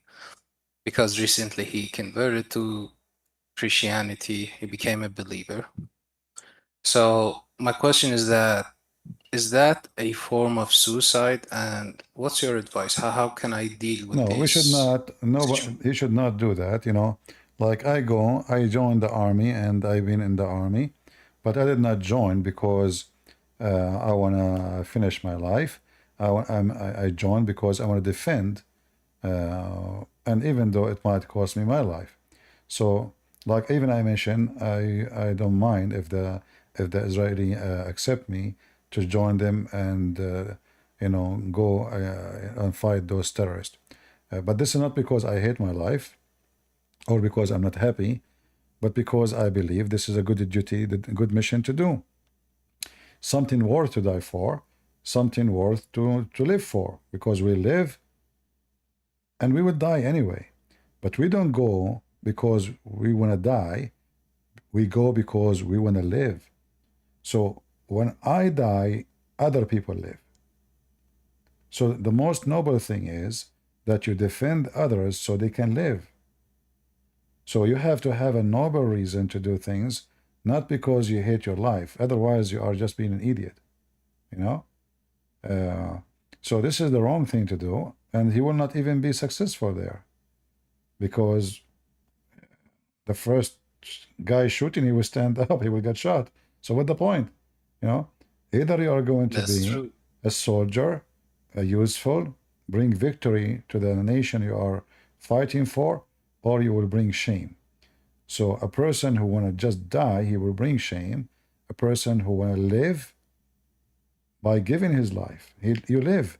You see, when you give your life, you are not really dead, you live, or you live through your sacrifice. The Lord will appreciate people like you, who they are standing against the evil, defending the weak. The people, they will appreciate you. They will never forget about you. And, the Lord, he says, from their fruits you shall know them. So a person when he commits suicide, he have an evil fruit. He is no Christian. This is not an act of a Christianity. All right, this is evil. I mean, that's as you usually say, that's deep. Yeah. It's an Thank you for the advice. It's an evil act to commit suicide. It's not right. Yeah, you gave me a lot of ideas. Now at least now I know how to talk to him. All right. I hope you can help. That's hope really, you can help him. Thanks for the help, man. All right. You're welcome. God bless. You're welcome. All right. Who else want to join us? So, guys, do you like what we are doing today? Should we do it from time to time? Is that something you like? All right. Maybe we'll do it once a week or something. We will see. Go ahead, Anthony. Hi, I'm so sorry. Hold on, it's really bad. Hi, CP. It was nice to meet you. Thank you. I just want I just wanted to know: are we on a certain topic, or can we talk about anything else with you? No, we have open topic, but we don't want to talk about Islam. Or... I just wanted to ask, like, it's like something personal happened to me, and I've talked with the people here like a couple of days ago about a relationship that I was with someone, because I was in a relationship with a Muslim. Okay, relationship with the Muslim women. Okay. Yeah, because I'm a Coptic Orthodox Christian, and I ended it last week. It's just sorry, let me just pace myself, because she said something to me, like she was going through something. Then after that, she said to me she's gonna go to a mosque, and I felt hesitant about it because, like, we've talked about like our relationship and our religious differences, and I said to her, like, I don't think our relationship should continue anymore because, like, you're very like, you're very like into your religion, I'm into my religion, and I feel like our relationship would doom to fail. So I had to end it with her, because she thought, like, if we were going to be something in the future, like, she thought I was going to do a civil marriage, and for me, in the Coptic Orthodox Church, we are not allowed to have a civil marriage, because someone would have to convert, or else the marriage, the church won't see it as a marriage. So you know, in the Bible, it says clearly, if you go to 2 Corinthians, that the yoke together with unbeliever is not accepted, because righteousness and wickedness have nothing in common. So, so when you leave yourself into temptation, this is temptation. This was one. So many Muslim women, they will be tempting you in order to convert you. Both sides, Muslim men, they tempt Christian women. Muslim women, they tempt Christian men. And the end of the story is, if you really love me, you convert to my religion. And because the person don't have a value for his faith, then he convert. He don't care. He just he being tempted. He want to be in the bed with this person. So don't let temptation take you down, for this is affect your salvation. Same time, never marry someone, even if she become a Christian. Listen carefully. Even if she said, okay, I will become a Christian, because she did not become a Christian because she believed, but became a Christian just because you said to her, I will marry you if you become a Christian. So you made a condition. So she I did. Sorry, I'm just telling you. I'm assuming you said that. Let's say. So because now you made a condition, she accepted to say she is a believer, but in reality she is not.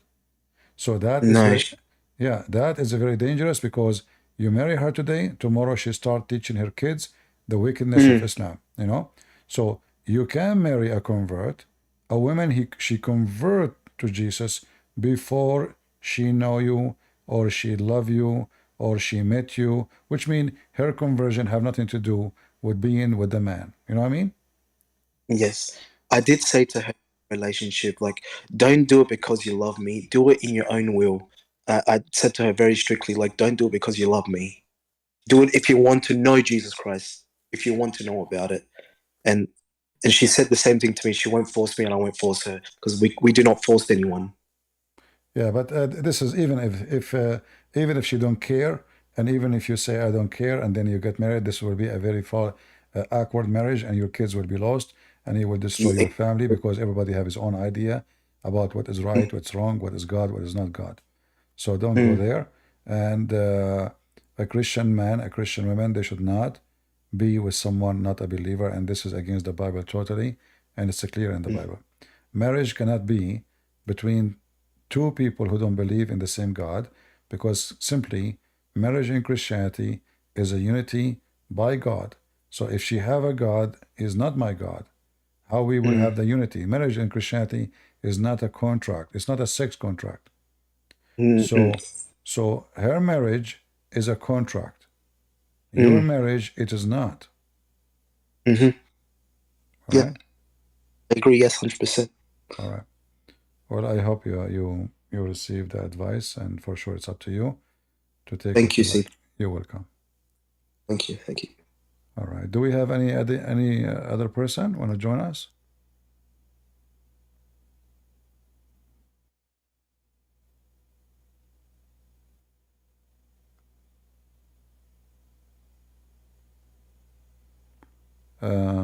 Zedem?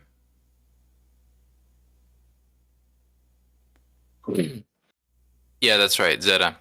All right, go ahead.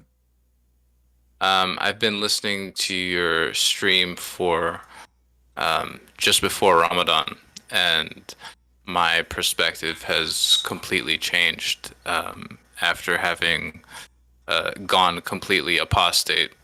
I was in the last stage of Islam, contemplating Sufism, and after doing a little bit of further studying and coming to terms with the misinformation that existed in Sufism as well, I just wanted to take this opportunity, not discussing Islam, to express my gratitude for just I listen to God Logic, I listen to Apostate Prophet. All of these different people have different ways of communicating what needs to be said.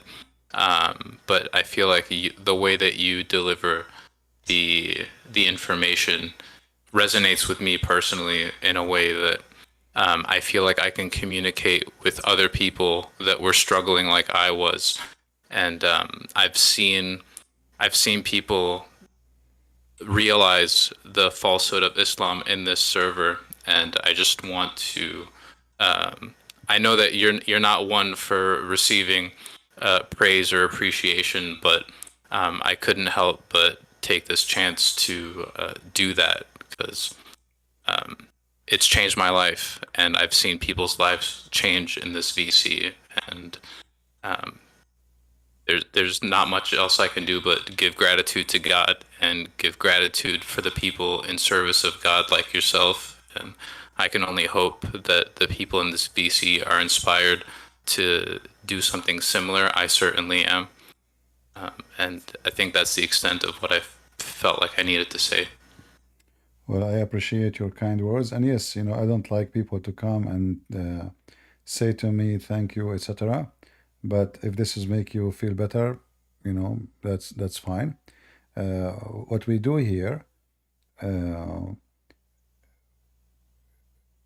simply is, let us say, like you go in this life, you go in the desert and you look in the ground, you see sand, and all the sands, they look the same. Every single one of them look the same.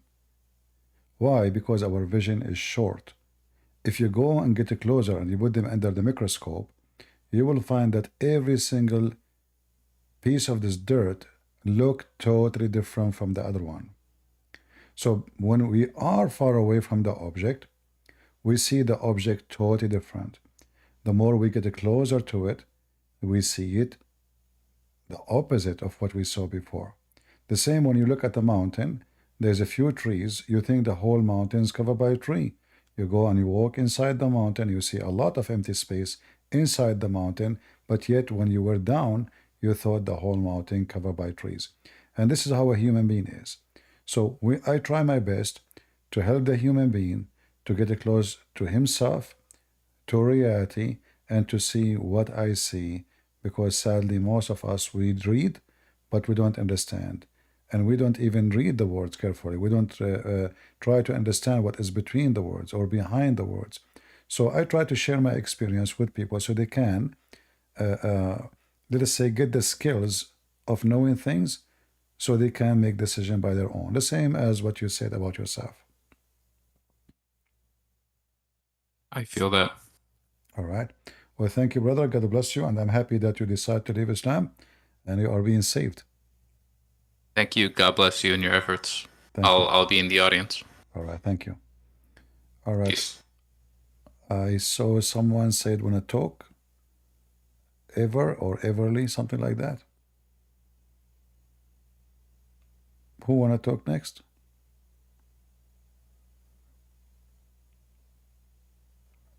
Okay, look like nobody. All right.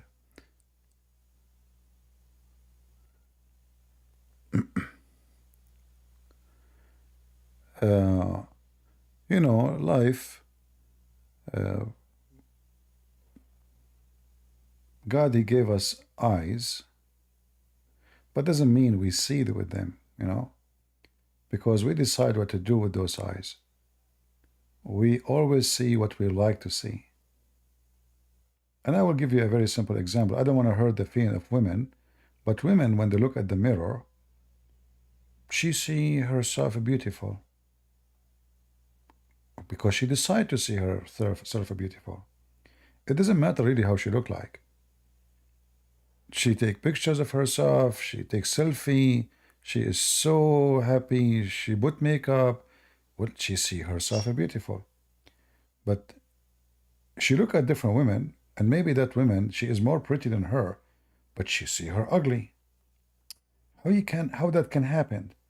How someone is less beauty, see other person ugly, and see herself more pretty? Because simply she decide to blind herself and make her eyes see only what she like to see.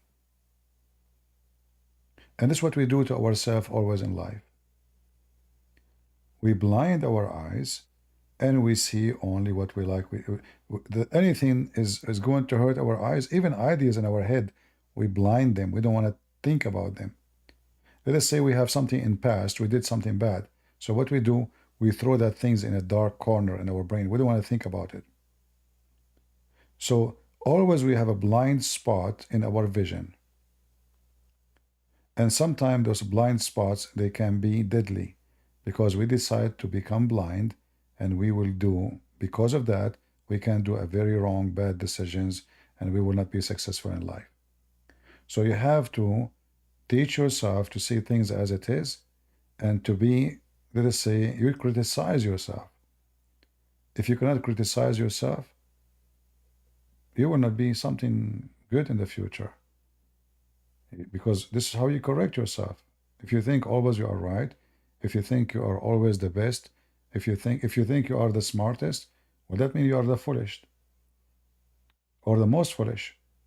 So we need to learn how to use the gift God gave us. We have it, all of us, but some of us, we decide to throw it in the side, and we decide to use what we like to use and ignore the rest, because using the rest can be very harmful for my feeling. So I say, I'm not going to use it. I'm not going to accept reality. I'm not going to say, you know, like you see a person is wearing clothes just because they are fashion, but he looks like a clown because he don't want to see anything except him looking good in the fashion, but he don't see himself in the eyes of others. He think anyone will see him now because he's wearing expensive clothes and they are fashion. He will look so good. You will see like there's like a fashion, a woman, she is wearing a pant, is so tight in her body. But shouldn't you look at your body first when you wear it, how you look like? But she decide in her mind that she looks so good with it, even though maybe everybody else is laughing at what she is wearing. So she blinded herself, and she decided for herself that this is so good. So sometimes what we see can be deceiving, and especially if we are people who practice deceiving, which means we decide always to deceive ourselves, and we convince ourselves that deception is the best way to be comfortable. Go ahead, Wink. Hello, CP, can you hear me? I hear you. I was just gonna say, I'm not sure, but it would be very great if you can do things like this more often and even talk more like into the Bible and things like that. One time I was out there talking about Jesus, and I met this lady, and she was telling me how her ex-boyfriend was a Satanist, and then her current boyfriend is a Muslim. So, I mean, just like the man that was talking to you now, how maybe he was dating a Muslim and things like that. A lot of Christians don't know or what true Christianity is and what the Bible really teaches on some of these areas. So I mean, in as much as a lot of people tune into you and hear you debunk Islam, and they may have confidence that Christianity is true, but still they don't even know what Christianity is all about. So, you know, just like the other lady too that came up and said her parents didn't really teach her the right way. So we have a lot of Christians like that everywhere. Of course, I mean, I talk about Jesus every day. Every day I go out for outreach and stuff like that. I see a lot of Christians with all kinds of ideas about Christianity. Sometimes you see them on the line going into a nightclub, and they'll tell me, "Oh man, you're doing a great job, man. Keep it up." I'm a Christian too, and you know.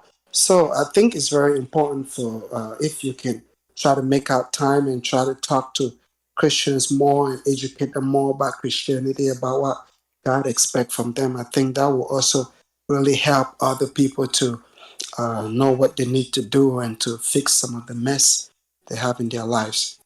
I will do. I promise you I will do. And, you know, the reason I give most of my time to speak about Islam because I know that, you know, I mean, there's people now they are exposing Islam, but still we are short of people who speak Arabic and people they can get things busted in the spot. You know, Muslims always they can get away with their lies because they are debating people who don't. They are short of knowledge, and they are short of knowledge because simply they don't know Arabic. Plus, you know, I mean, how much you know to yourself. However, as you said, many Christians they think Christianity is saying we are Christian, but Christianity is being a Christian, not saying we are Christian. So you said this woman, she have satanic boyfriend before, and now she have a satanic, she have a Muslim, which is satanic, a boyfriend. But she is satanic too, because if she is not satanic, how she accept to be living with the satanic ones? Yeah. Yeah. In order to partner with satanic, that I have to be satanic. And the idea of being even with them for a minute, I am not better than them. You know, obviously, like, tell me who is your friend, I will tell you who you are. If your friend is a drug dealer, you must be a drug dealer, you know. If your friend is a pimp, you must be a pimp. So, yeah, I mean, this is reality. Like even mention Christians, like this woman Candace, she go and meet this pimp. If she go there to get advice from a pimp, and yet she claimed to be Christian, and many Christian they believe that she is a Christian. This is how stupid people are these days. So a person who keeps saying the F word every 2 seconds, he have a billion videos about how to lie to women, how to use women, and he is a pimp. Yet they accept a woman, she claimed to be Christian and she claimed to be conservative. She fly overseas to get advice from a pimp. How you advise young people today? I mean, look how stupid she is. Look how disgusting she is. But because those people, they are stupid when it's come to following the truth, but they are smart to make money. So she noticed that this guy is famous, have a lot of influence. I will go and meet him because that will give me more audience. I'm kicked out of my business with this with the Jewish guy. So I need support from who? From the enemy of the Jews, the Muslims. So they are evil, they are satanic, and they knew what they are doing. The question is, do we Christians know what we are doing? How we let such kind of people to influence our decision in life? That is what Satan does. Yeah. All right. Thank you, CP. Thank you for all you do. May God bless you and strengthen you and keep you and preserve you for the next generation to come. Thank you, brother. God bless you. Thank you. Bye. Do we have anybody? I was going to say any Muslim. Any Abdul. Oh boy. We have a question from a lady member, but she couldn't show up for security reason. All right. Safety reason. Her question is, can you advise on how to handle a situation when someone insults you for changing your religion? You know this lady, you spoke to her before. All right. Well, how you to handle a situation because somebody insult you? Who is this person who insult? Yeah, when other people insult her for changing her religion. Who are those people? Are they family? Are they strangers? Yes, Okay. family and close people. Well, the Lord, He says, that we will be blessed when people insult us, when people discriminate us. So this is for us as a blessing. However, she don't have to associate with them. She don't have to respond to them. She should, stay strong. And I think I don't think this is bad, because based on my experience, a Christian who live under discrimination is a better Christian than the Christian who don't. The same way we mentioned that I mentioned, like, someone is coming from India, he's poor, he come to America, he's more successful. It's the same exactly for someone, he paid a very high price to become a Christian. He will be a way better believer, a way stronger believer, for he paid a price nobody else know. A person who is born of a Christian family, he never go through this. He go to the church anytime, he go to pray, he open the Bible, he never suffer from this. But the Christian who is willing to leave his faith and come to Jesus and get insulted and get discriminated and even maybe get killed, yet he want to be Christian, that is a very truthful, real Christian. That is where the blessing of the Lord is. For you have the heart of a lion, yet you are the dove between the wolves. So don't let that affect you. It's a blessing for you. It's absolute blessing. You are lucky, actually. All the disciples of Jesus, they got discriminated miserably. They get killed, they were crucified, they feed them to animals. And who can say that they are not the best of us? So I say to her, sister, you are the best of us. It's not us who's the best of you. You are the best of us. So God bless you, and the Lord will be with you. If the Lord is with me, who could be against me? Yeah, very true.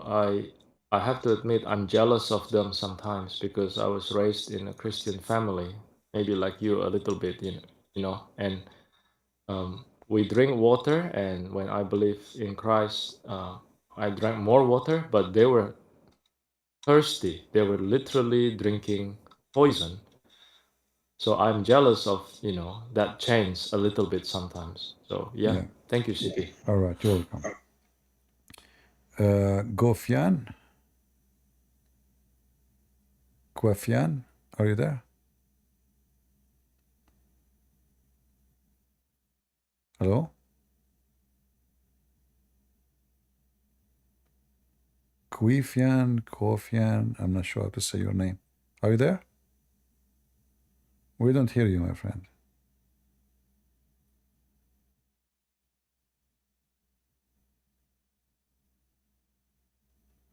Okay, you have an issue with your microphone. Hello, am I heard now? All right, I hear you now. Go ahead. Okay. First of all, hello. I'm Middle Eastern like you. I left Islam earlier this year, and since then I felt like my IQ has gone really much higher since the day I left Islam. And I have this commitment to learn anything. And in my school, I'm actually openly an atheist, despite me being in Middle East. But and I try my best to have as many debates in real life to debunk Muslims in real life and leave them questioning their faith and their belief, which is something I like. Despite me not being a believer in the deity of Christ, I still try to bring them to a better religion than the ones that they are into. And I learned from you something very important: is not to compromise and to always take my own side. The problem with it, taking my own side, is that my side is very shallow, and I try to learn many things. But as I learn more, I feel this discouragement because of this laziness within us Arabs. You know that we come from an illiterate culture where we the information is transmitted orally, and we use as many like orally transmitted things, not proper information. That's the main issue. So this laziness that we suffer from Arabs in general, like how do we how do we go up with it? How do we like get rid of it? Because it's killing really. Like creating a new book feels like a really bad achievement. Like it's like moving a whole mountain, or learning about a new scientific breakthrough or something. It's just like feels like a huge achievement to do. Despite I've done it many times, and every time I do it, I feel like I'm moving a whole mountain. I don't know if it's something that has to do with my environment or myself as like this laziness. I don't know, like the word lazy, I don't see a place for it, because you see, if you are in love with something, then the effort will not count. Like, you know, let's say somebody, he loves food, and he's willing to spend 2 hours to cook because he likes to eat this food. So time doesn't count, and time does go fast because he's in love with what he do. So I think what is missing is you are not in love in doing the things you like to do. This is why you see it heavy, hard, not easy. Maybe you are not meant, like, you know, let us say it's not your nature to argue with people, to fight for an idea. It's your nature not, you know, not to face the struggle to convince somebody. This is why you don't like it. It's not about lazy as much it is maybe it's not you, which means you're not that kind who like to argue and fight with people over an idea or a belief. You like it to happen, you wish it to happen, but you don't want to do it yourself. It's like somebody, like, he go to the restaurant, he like to eat, but he like to be spoiled and the food come to his dish. So we like it to be ready. But this is not about being lazy, but because maybe you are not in love with the mission which you wanna or trying to do. You like to do it, but you're not in love with it. If you are in love with something, then all the effort you do, it doesn't count, you don't even feel it. So I stay here, I speak for 5, 6, 7 hours. People, they go to sleep, they come back, I'm still here. And I'm not, like it's now, at least now we are having good time, no shouting, no screaming. But usually I would be screaming, shouting with people. And, you know, this will be very stressful for somebody else. For me, I am not stressed. I enjoy it because all the work I do, it's all equal to nothing when somebody says to me, like, you know, all the names they appear and they say, like when a person, he says to me, you changed my life. What I can say, how I can describe how I feel, you know, all the work I did, you know, it's all the tiredness, all the hours, all it's gone. So if you love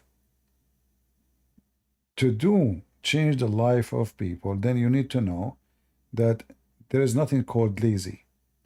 For what is more important for you, changing the life of others or how hard the work? If the work is hard, then you are not in love with the changing the life. If the work doesn't sound hard for you, that means you are in love with the change in the life of others. This is why work, it's not important how much work you do. So it's about priority in life. Like what comes first in life. And you need to know, you need to find out yourself what comes first in your life. Is it maybe to be to do a mission to save others, or maybe just, you know, I saved myself, and now I used to be a Muslim, and now I'm a Christian. That's it. I'm saved, and I don't. Why I want to waste my time with those crazy people? So you need to decide yourself who you want to be and what you want to be.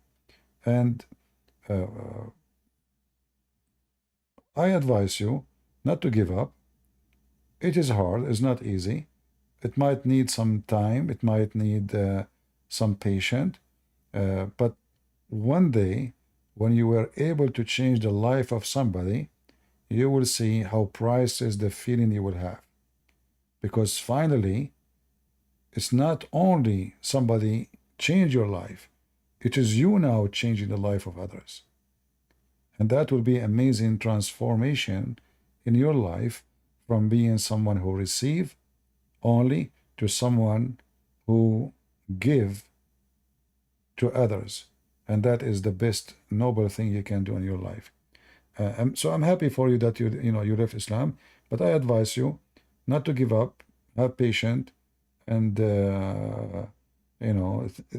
think about it as a dream I want to accomplish. So if you can make it a dream to accomplish, the dream will become so happy dream when you accomplish it. But if it's not your dream, then you better not to focus too much in it, because maybe it's not for you to be a person who have a mission to debate and etc. My passion is mostly within like engineering, green energy, science, and those stuff. But as I told you, like having like opening like learning a new thing is generally probably on my side, or maybe I'm not sure if it's like something I have to work on myself, or I have no idea how to describe this this flaws. Even though I have this huge passion to change, to transform or terraform Earth into a much better and safer place with technology and make everyone happy, including Muslims. I want everybody to enjoy the green energy and to enjoy everything. When you mean the green energy, like you are talking about a real energy, you said engineering. Yeah. So I study aerospace engineering. Okay. So it's important to note that in aerospace you don't only study like aircraft engineering, rather you study everything. So so energy comes along with this category. But like I still have this type of laziness. You said not to call it laziness, but like it's just something that backs me off a little. Like every time I try, and it's catastrophic. Okay. Are you done? Yeah. I lost you. Yeah. You see, you I think it's a mistake to think that energy you study is the same as energy in a spiritual way. There's a huge difference, because I can be dying and I have no energy even to move my hands. But I have the spiritual energy to help somebody. So energy, the physical energy or the physics energy, is far away from what we are talking about. It's absolutely far away. Spirit, it's the power of life. And if you are in love of serving others, you do not need to have a physical energy to accomplish it, even though in theory it's impossible, because how you can serve somebody if you yourself cannot even move your hands? No, you can. Because simply, sometime a person by saying a word to you can be the best helper. Somebody trying to commit suicide, a person, he say a sentence to him, he changes his mind. You just save his life. So the energy we are talking about is far away from the aerospace, is far away from the green energy. All of these, they don't count. The only energy you need is the energy of the spirit, which is the spirit of love. If you love to help, that's the only energy you need. It's not physical, it's not something you can study, it is something you can feel, it is something you love to do. It's love. This is all is about love. It's not something you touch, it's not something you see, it's not something you can even describe. So don't mix things between the science you study and something spiritual. They are totally different. Spirituality is the opposite. The things you study is solid, is cold, is empty, is a space, is numbers. Spirituality have nothing to do with those things. It's like when you are walking in the street, you see an animal is wounded. You feel sorry for the animal, but it's just an animal, you know? So you try to help. You try to do something. That energy is not the energy of a green energy, or they call it good energy. This is a spiritual love inside you to feel bad for a weak creature who need help. Or let us say something unjust happened to this creature. You feel bad for this creature. There's no science can explain it. There's no green energy or blue energy can tell you why you feel this way, except one thing, that God, when He created you, He created within you the knowledge, the good knowledge of right and wrong, and you feel it, even though you right away automatically come, like it's not, you did not think about it. Or you see somebody torturing an animal, you get so upset, even though he's an animal. Or somebody beating a child, or beating a woman, or anything. So the energy inside us have nothing to do with the physical. It's not a sugar we eat and the blood burning the sugar. It is a spirit we have, and that spirit is what move us to do and act. It is the motive of action. It's not the energy itself as physical energy. I hope I was able to explain myself to you. Understood. Thank you, Sidney. Sorry? Understood. Thank you so much. You're welcome. All right. We have Andy.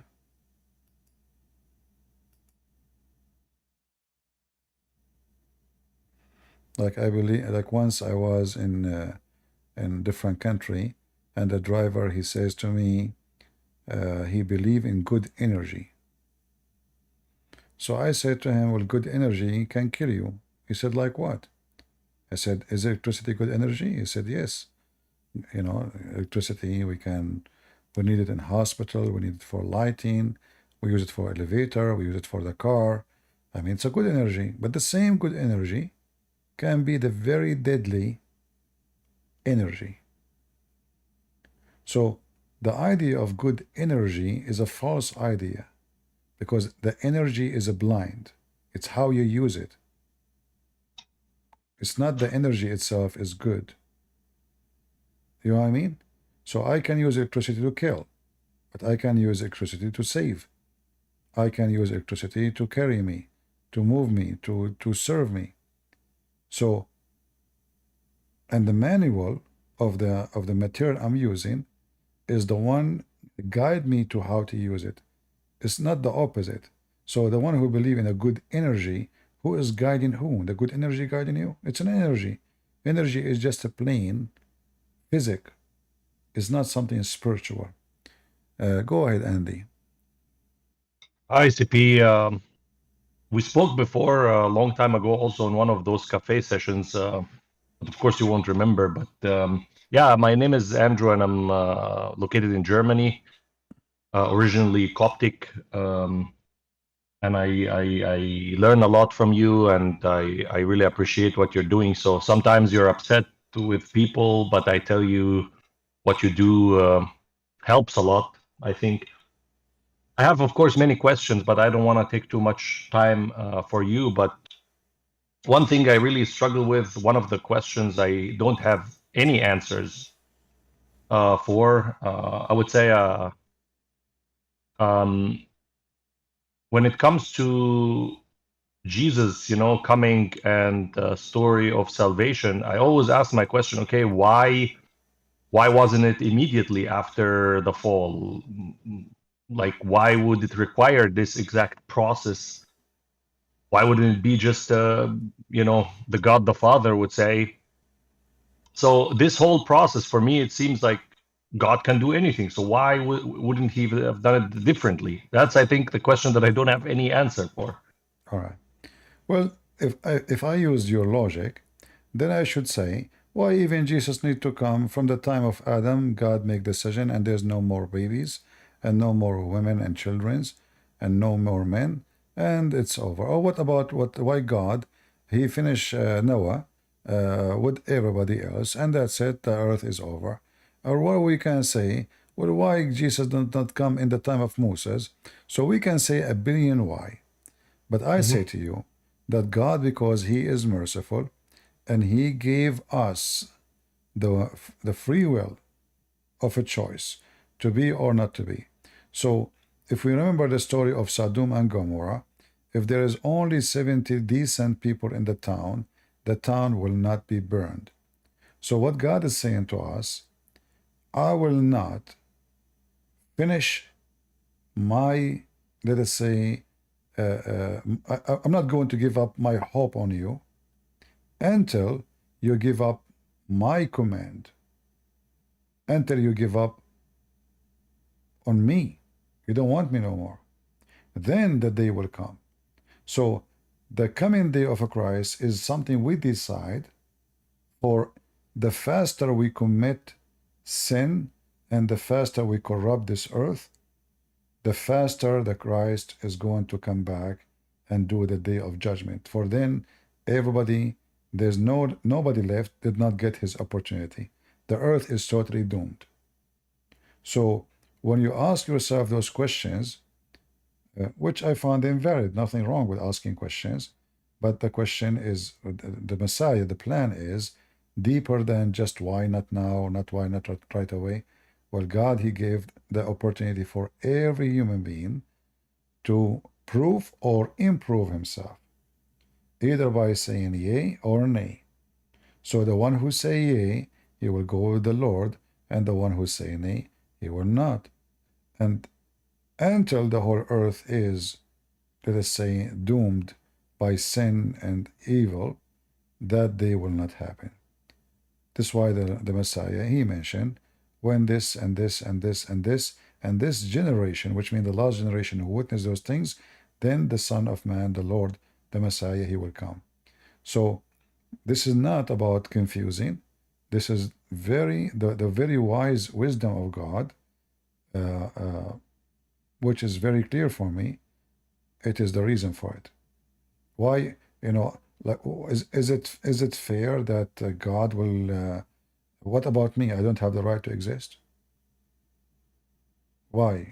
If everything done by the time of the Messiah, well, you and me, we will not exist too, and we will not have the opportunity to be exist at all. But now you have opportunity to live forever, or to be in hell forever. So the Lord, he gave opportunity, and the opportunity will be open until the time will this earth will be nothing but darkness, which means nothing but evil people. I hope I was able to answer you, and it's up to you to accept or not. Yeah, it's a good advice, CP. Thank you. Maybe if it's possible, I can share with you just one point Okay. about a different topic. So related also to all what I learned from you about Islam, and when I try to bring this knowledge to a lot of people, especially here in Europe, people are always of the opinion that, oh, it's not the religion, it's just the people, and Islam doesn't say this. So, and they compare it always to Christianity. They say, oh, in Christianity also they say you need to kill. And I mean, I know in the context of Old Testament, and this is something you answer or cover, but there is a big gap in knowledge. And to me, it honestly seems like the majority, 90% of people or more, think that way. So nobody really knows the truth about that demonic cult. Yeah, I don't blame those people for what they say, because the Christians, they let us say they surrender to the liberals long time in Europe. So the liberals in Europe, they are the one who control the education, schools, universities, and every school they teach how bad the crusade, how evil the crusade, when in fact the crusade is the one who saved them from being the slaves of the Muslims. So it's our duty as a Christians, instead of complaining about the ignorance of those people, it is to change it and give them the correct and the right information. So let us not to complain about how ignorant people are. Let us do what we need to do and change the ignorance into knowledge. All right?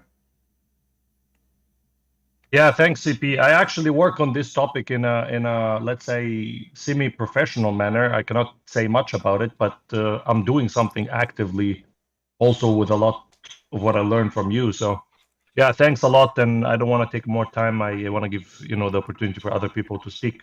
You're welcome. Thanks a lot, people, all your help. Thank you. Okay, go ahead, Nokodamus. Hello, CP. It's an honor to be on your channel. Thank you. Yeah, and yeah, forgive me. I'm going to be one of those that puffs you up. I know it's difficult as Christians to avoid doing that with others and that kind of thing, but it's hard to not do that sometimes. Even say well done, but yeah, I'm going to have to say thank you for all that you do too. God bless you for that. We definitely appreciate it. We love you to death. Thank you, brother. Do you have any question? I do. Actually, there's a couple of things I wanted to add to, if I may, what the gentleman just brought up about why Jesus came later. And you express things that so often you express things in a way that I never even think about. Like, for example, the challenge of the Muslims present about the three gods and how can there be a Holy Spirit be a God, and you always bring up the example of well, if you have a body and you have a soul, then what's the problem? I've never thought of it that way. So again, thank you for that. But if I may add to what you said about the response to why Jesus came when he did. Go ahead. Thank you. So it's a common conversation in theological circles that at that time it was the middle of the world. There was a lot of commerce and so on, a lot of exchanges in the Middle East. But also there was a universal language. And there was also a government, the Roman Empire, that was influencing a large part of that area. So it made, let's say, perfect sense for Jesus to come then, and not even now when we have all this technology. By coming when he did 2,000 years ago, he also challenges us to live and experience Christ. So that too, I feel, may be part of it. Okay, forgive me for that, but I felt compelled to share that. It doesn't matter how much wise and smart we are, but the Lord, for sure, his plan, everything he do is for a reason. For us, we can try to show some wisdom, let us say. We try to squeeze our brain to get some answers. But I think the reason for the Lord is way bigger than what we think, me and you and everyone else. So the same as from the beginning. Why God created the man anyway? There is this question. If you can answer it, then you will know why Jesus came. God created Adam in his image. In his image, he created him. So God, when he created Adam, he did not create a bad person. He created a good person. But the bad person is within us, is the greed. So when Jesus came, he come, it doesn't matter if he come this year or he come 2,000 years ago. Still the Messiah is going to come to save the world. So by coming is the delivery of, let us say, the chance, the hope, the way. We did not leave them alone. I did not leave my people alone.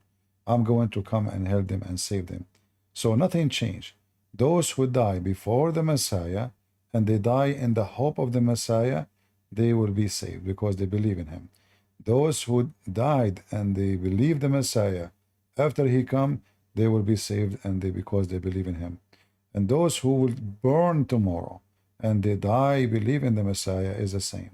So it doesn't matter what the time is, because all times count nothing compared to the Lord. The Lord have no time. Time is something relative to us. Jesus says, before Abraham I am. So Jesus already, Abraham, he saw his day. He witnessed his day. So it's not that day or this day. Well, here we go. He came to Abraham. Abraham, he saw him. Abraham, he spoke to him. Abraham, he rejoiced for him. So why he did not do the whole mission then in the day in the time of Abraham? Well, if he did, then there's no Jews, there is no Israel, there's no all those everything you see around you, nothing is exists. So my friend, God is wise, and the wisdom of God is beyond our comprehend. Or what we can say that there is a reason for the Lord when he come at that time, and it can be above all the reasons we know about history, about Roman, about Jews, about. But I believe that the Bible gives us a chain of prophecies. And when the prophecies fulfill, the Messiah, he came. So it was about when those prophecies, they come to be exist, which means there's a plan, there's a stages, there is when this happened and this happened and this happened, and then John the Baptist, he announced who is the Messiah. So the prophecies is already there, and when they happened, the Messiah will be there too. And that's why the Messiah, he came at that time. Same as when the Messiah will come back, because the prophecies prophesying about when the Messiah will come, and he himself, he prophesying about himself when he is going to come back. So what we learn from this, that there's a journey, it's like a train, and the train have a point of a start and a point of end. And those who they are in the train, some they will make it to the end, which is the safe station where they will be in heaven, and there's others they will be dropped before, where they will be dropped in hell. So this is the wisdom of the Lord, and it doesn't matter how much we try to explain his wisdom, we will be short of wisdom to explain the wisdom of God. Thank you for that, CP. You're welcome. So I wanted to, I came on for a couple of reasons. One was to, again, thank you. It was about a couple of years ago that you publicly were presenting a challenge for people to make videos on Islam and so on. You're encouraging people. You would help them out if they did that. I'll make a couple dozen videos and I'll help you out. And at the time, it was like during the lockdown, I believe, or give or take. And I was just like so many countless destitute and so on, and I didn't know what to do with my life. That's a whole other long story. I've got my testimony out there too in different channels. But so that came at an opportune time, and I was working. I found you because I was already working on a documentary. Why does mass media support Islam? It's an hour and a half thing. It's like two documentaries overlapping, so you get overwhelming information. I encourage people to check that out. But regardless, I took your challenge seriously, and we communicated a little bit through chat. And he kept encouraging me. But as I began doing that, I realized I don't really know anything about Islam. So even as an instructional designer, I needed to learn more. And so for a couple of years, I've started watching all these apologist channels and all that. I've learned so much, but in the process, just like the other gentleman, I also began to realize that I'm not the kind of person that likes to get online and argue, even though I like to get online and make my case. I'm not that kind of person. So I've been focusing instead on my academic research, which is exposing mass media, Hollywood namely, and how it has misrepresented certain Christian terms and symbols. So I do have another video, Mass Media Net summed up in 2 minutes, 2-minute long video. I definitely encourage everyone to check that out.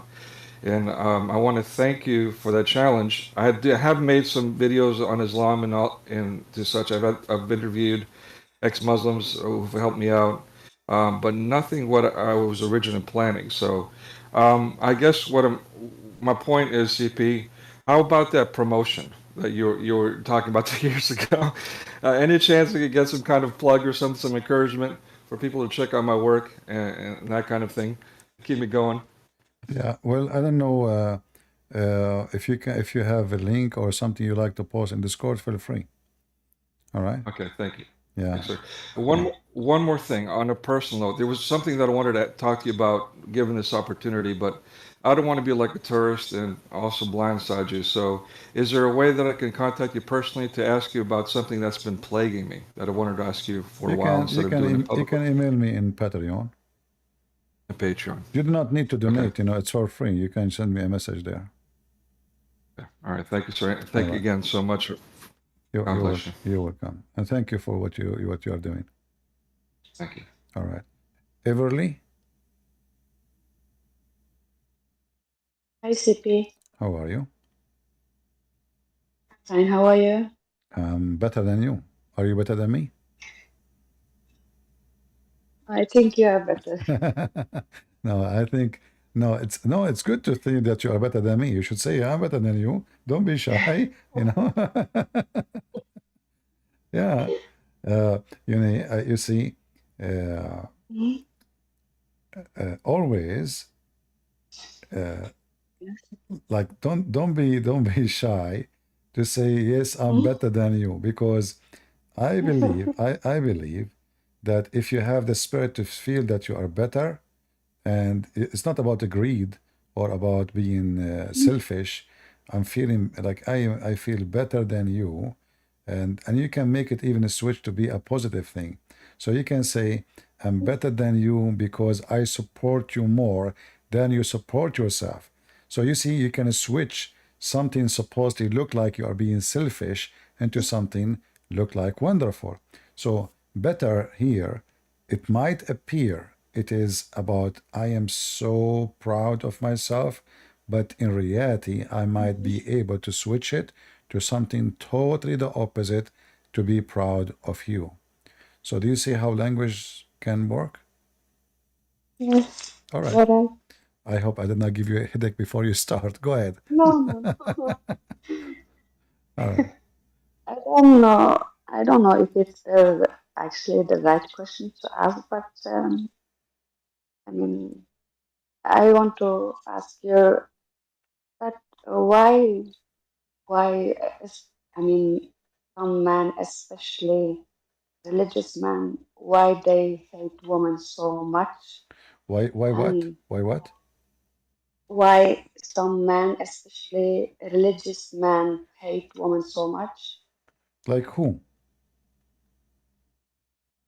Example, there are many men example who are killing women. I mean, they hate women. Example, let's say. Who? I mean, I don't know. Like who is the religious men who hate women? What? I don't know. I don't actually want to Okay. say.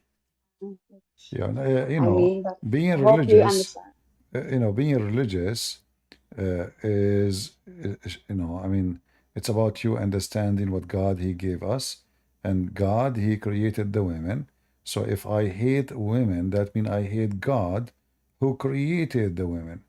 So this is not an act of a religious person. This is an act of ignorant person.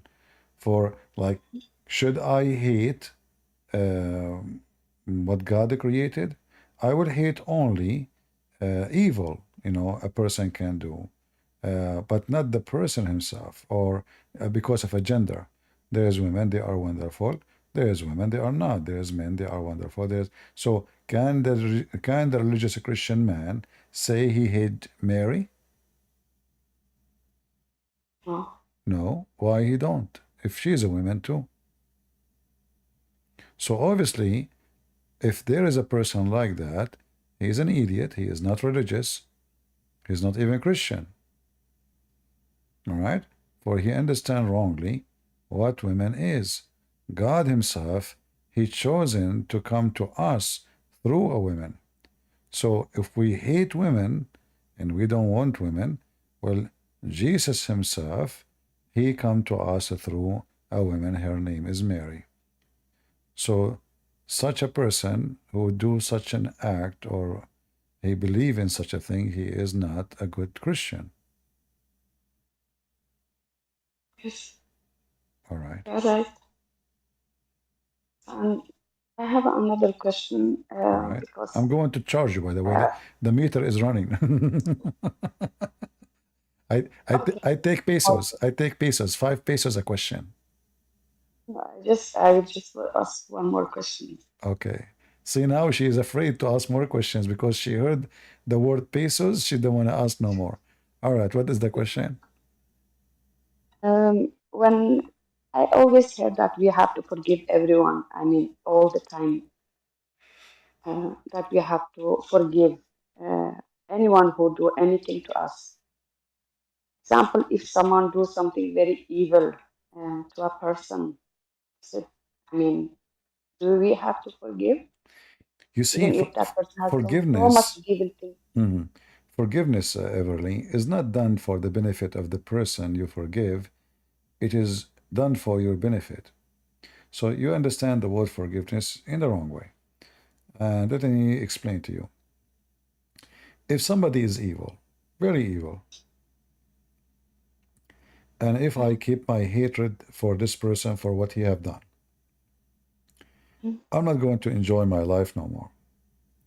Because simply this, I cannot take this person from my head. I hate him. So now, because I hate what he have done and I hate the person, when I eat, I'm thinking about this person. When I sleep, I'm thinking about person. I'm thinking when God will revenge for me, when God will do something, when God will punish him. So I cannot really, I lost my life. It's not only now, you've been suffering because of this person, of the evil he did, but now his evil is chasing you in your sleep, in your thought, in your lunch, in your dinner. You cannot live your life no more because you keep thinking about this person. So when you say I forgive, what God is saying to you, leave it to me. Give it to me. Jesus says, those who they are tired, come to me, and I will comfort you. So the evil is done to you is making you tired. The word forgiveness here doesn't mean that this person will not be punished. No. This is you freeing yourself from the hatred. It's you. It's a freedom for you, not a freedom for him. He's not out of the hook. He will be punished for what he have done. But it is for your benefit, so you will be released from your hatred and you will not live under this hatred for the rest of your life. So you forgive him, but doesn't mean he's going to go to heaven. No, he's not. He will be punished for what he have done. But your forgiveness give you a key to heaven too. Because now, because you forgive, you deserve to be forgiven. Because even us, who we think we are better than others and we did nothing wrong, trust me, we hurt feeling of somebody or hurt somebody. So by forgiving, you are forgiving yourself, not only the person, which means releasing yourself from the hate. You gave yourself forgiveness from the Lord. This is why we know when God says, they ask him how to pray, our Father art of heaven. So forgive to us the same as we forgive to others. So you are qualified to be forgiven by the Lord by forgiving others for what they trespass against you. However, he or she, they will be punished for their evil. And you, by forgiving, you are free of your hatred, of your pain. Let it go. This way you can enjoy your life. And don't worry, God is all about just. And those who did unjust, they will pay a heavy price for what they have done. All right? You are right. Thank you so much. All right.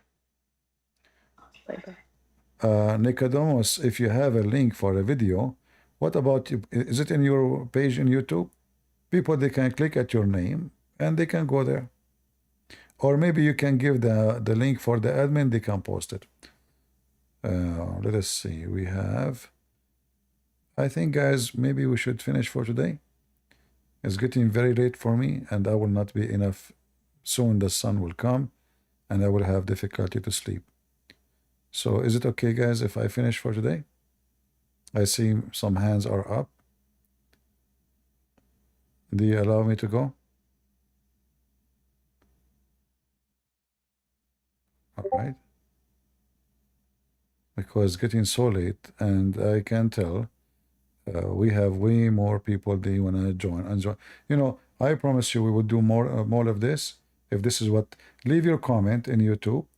Tell me if you guys enjoy this kind of topic, to have open forum, people ask questions. And I say to you, consider me as your foolish brother, not the wise one, you know? Because remember, our wisdom is out of nowhere compared to the wisdom of the Lord. Always get your consulting from the Lord himself. For the best advisor, the best wise, the best wisdom is the Lord himself. The wisdom of a man is a foolish wisdom at the end of the day. So when we try to help each other, is not because I'm smarter than you and you are not smart, but because we have open heart, and we hope that the Lord will use our tongues to speak to each other, to help each other, and to guide us with the wisdom. It's not our wisdom. Our wisdom alone is useless, is foolishness. And a man who think, or a woman who think that they are wise, obviously they are being fooled. For if we are wise, why we are here? If we are wise, why we are sinners? Why we ask for forgiveness? A person who is wise never commits sin. And if you ask me, do you commit sin? Did you commit sin? I would say, yes, I did. So the wise man is not exist. Unless he take his wisdom from the Lord. So always remember to read your Bible, to try to reach, to have a connection, a spiritual connection with your Maker, with your Messiah, the one who came for you. He know, because he understand you. He can read you. He know about you what you do not know about yourself. So when we try to help each other, I can give you answer based on what I just heard, few words you gave me, but you as a person is a jungle inside. There's a jungle inside you. A lot of images, a lot of stories, a lot of experience, a lot of things you went through. Each one of us, he have different story. Each one of us coming from different country. So you will hear in the voice of people what kind of life they have. I can feel the energy of the voices. You might say this is hard to believe, but voices can give us a lot of information about the person.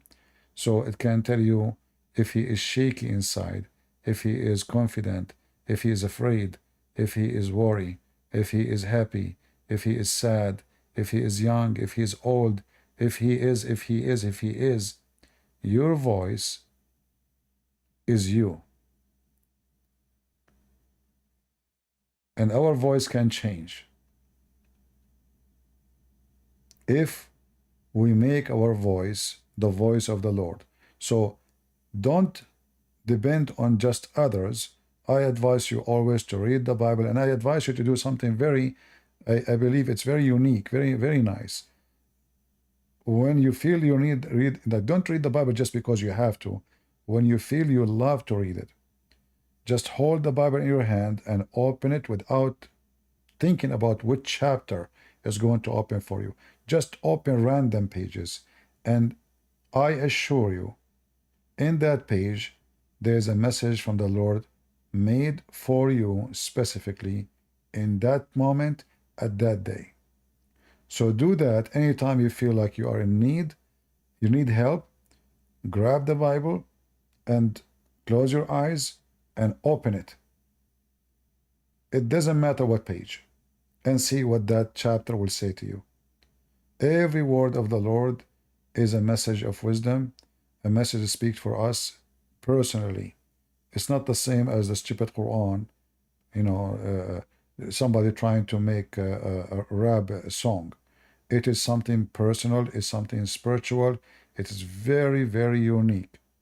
And you will find your story. You will find your pain. You will find your worry. You will find your question and your answers in the page you open. Try it and let me know what will happen to you. I do that from time to time, and I never get disappointed. And sometimes I really am amazed about how the topic fit exactly with what I'm looking for. Try it and let me know. So I want to say thank you all for being here. May the Lord bless you. And as always, God is good.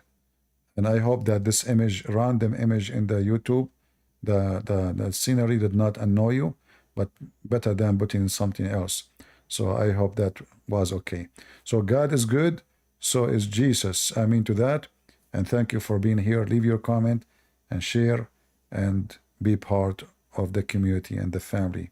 And God bless those who bless themselves with the wisdom of the Lord. See ya.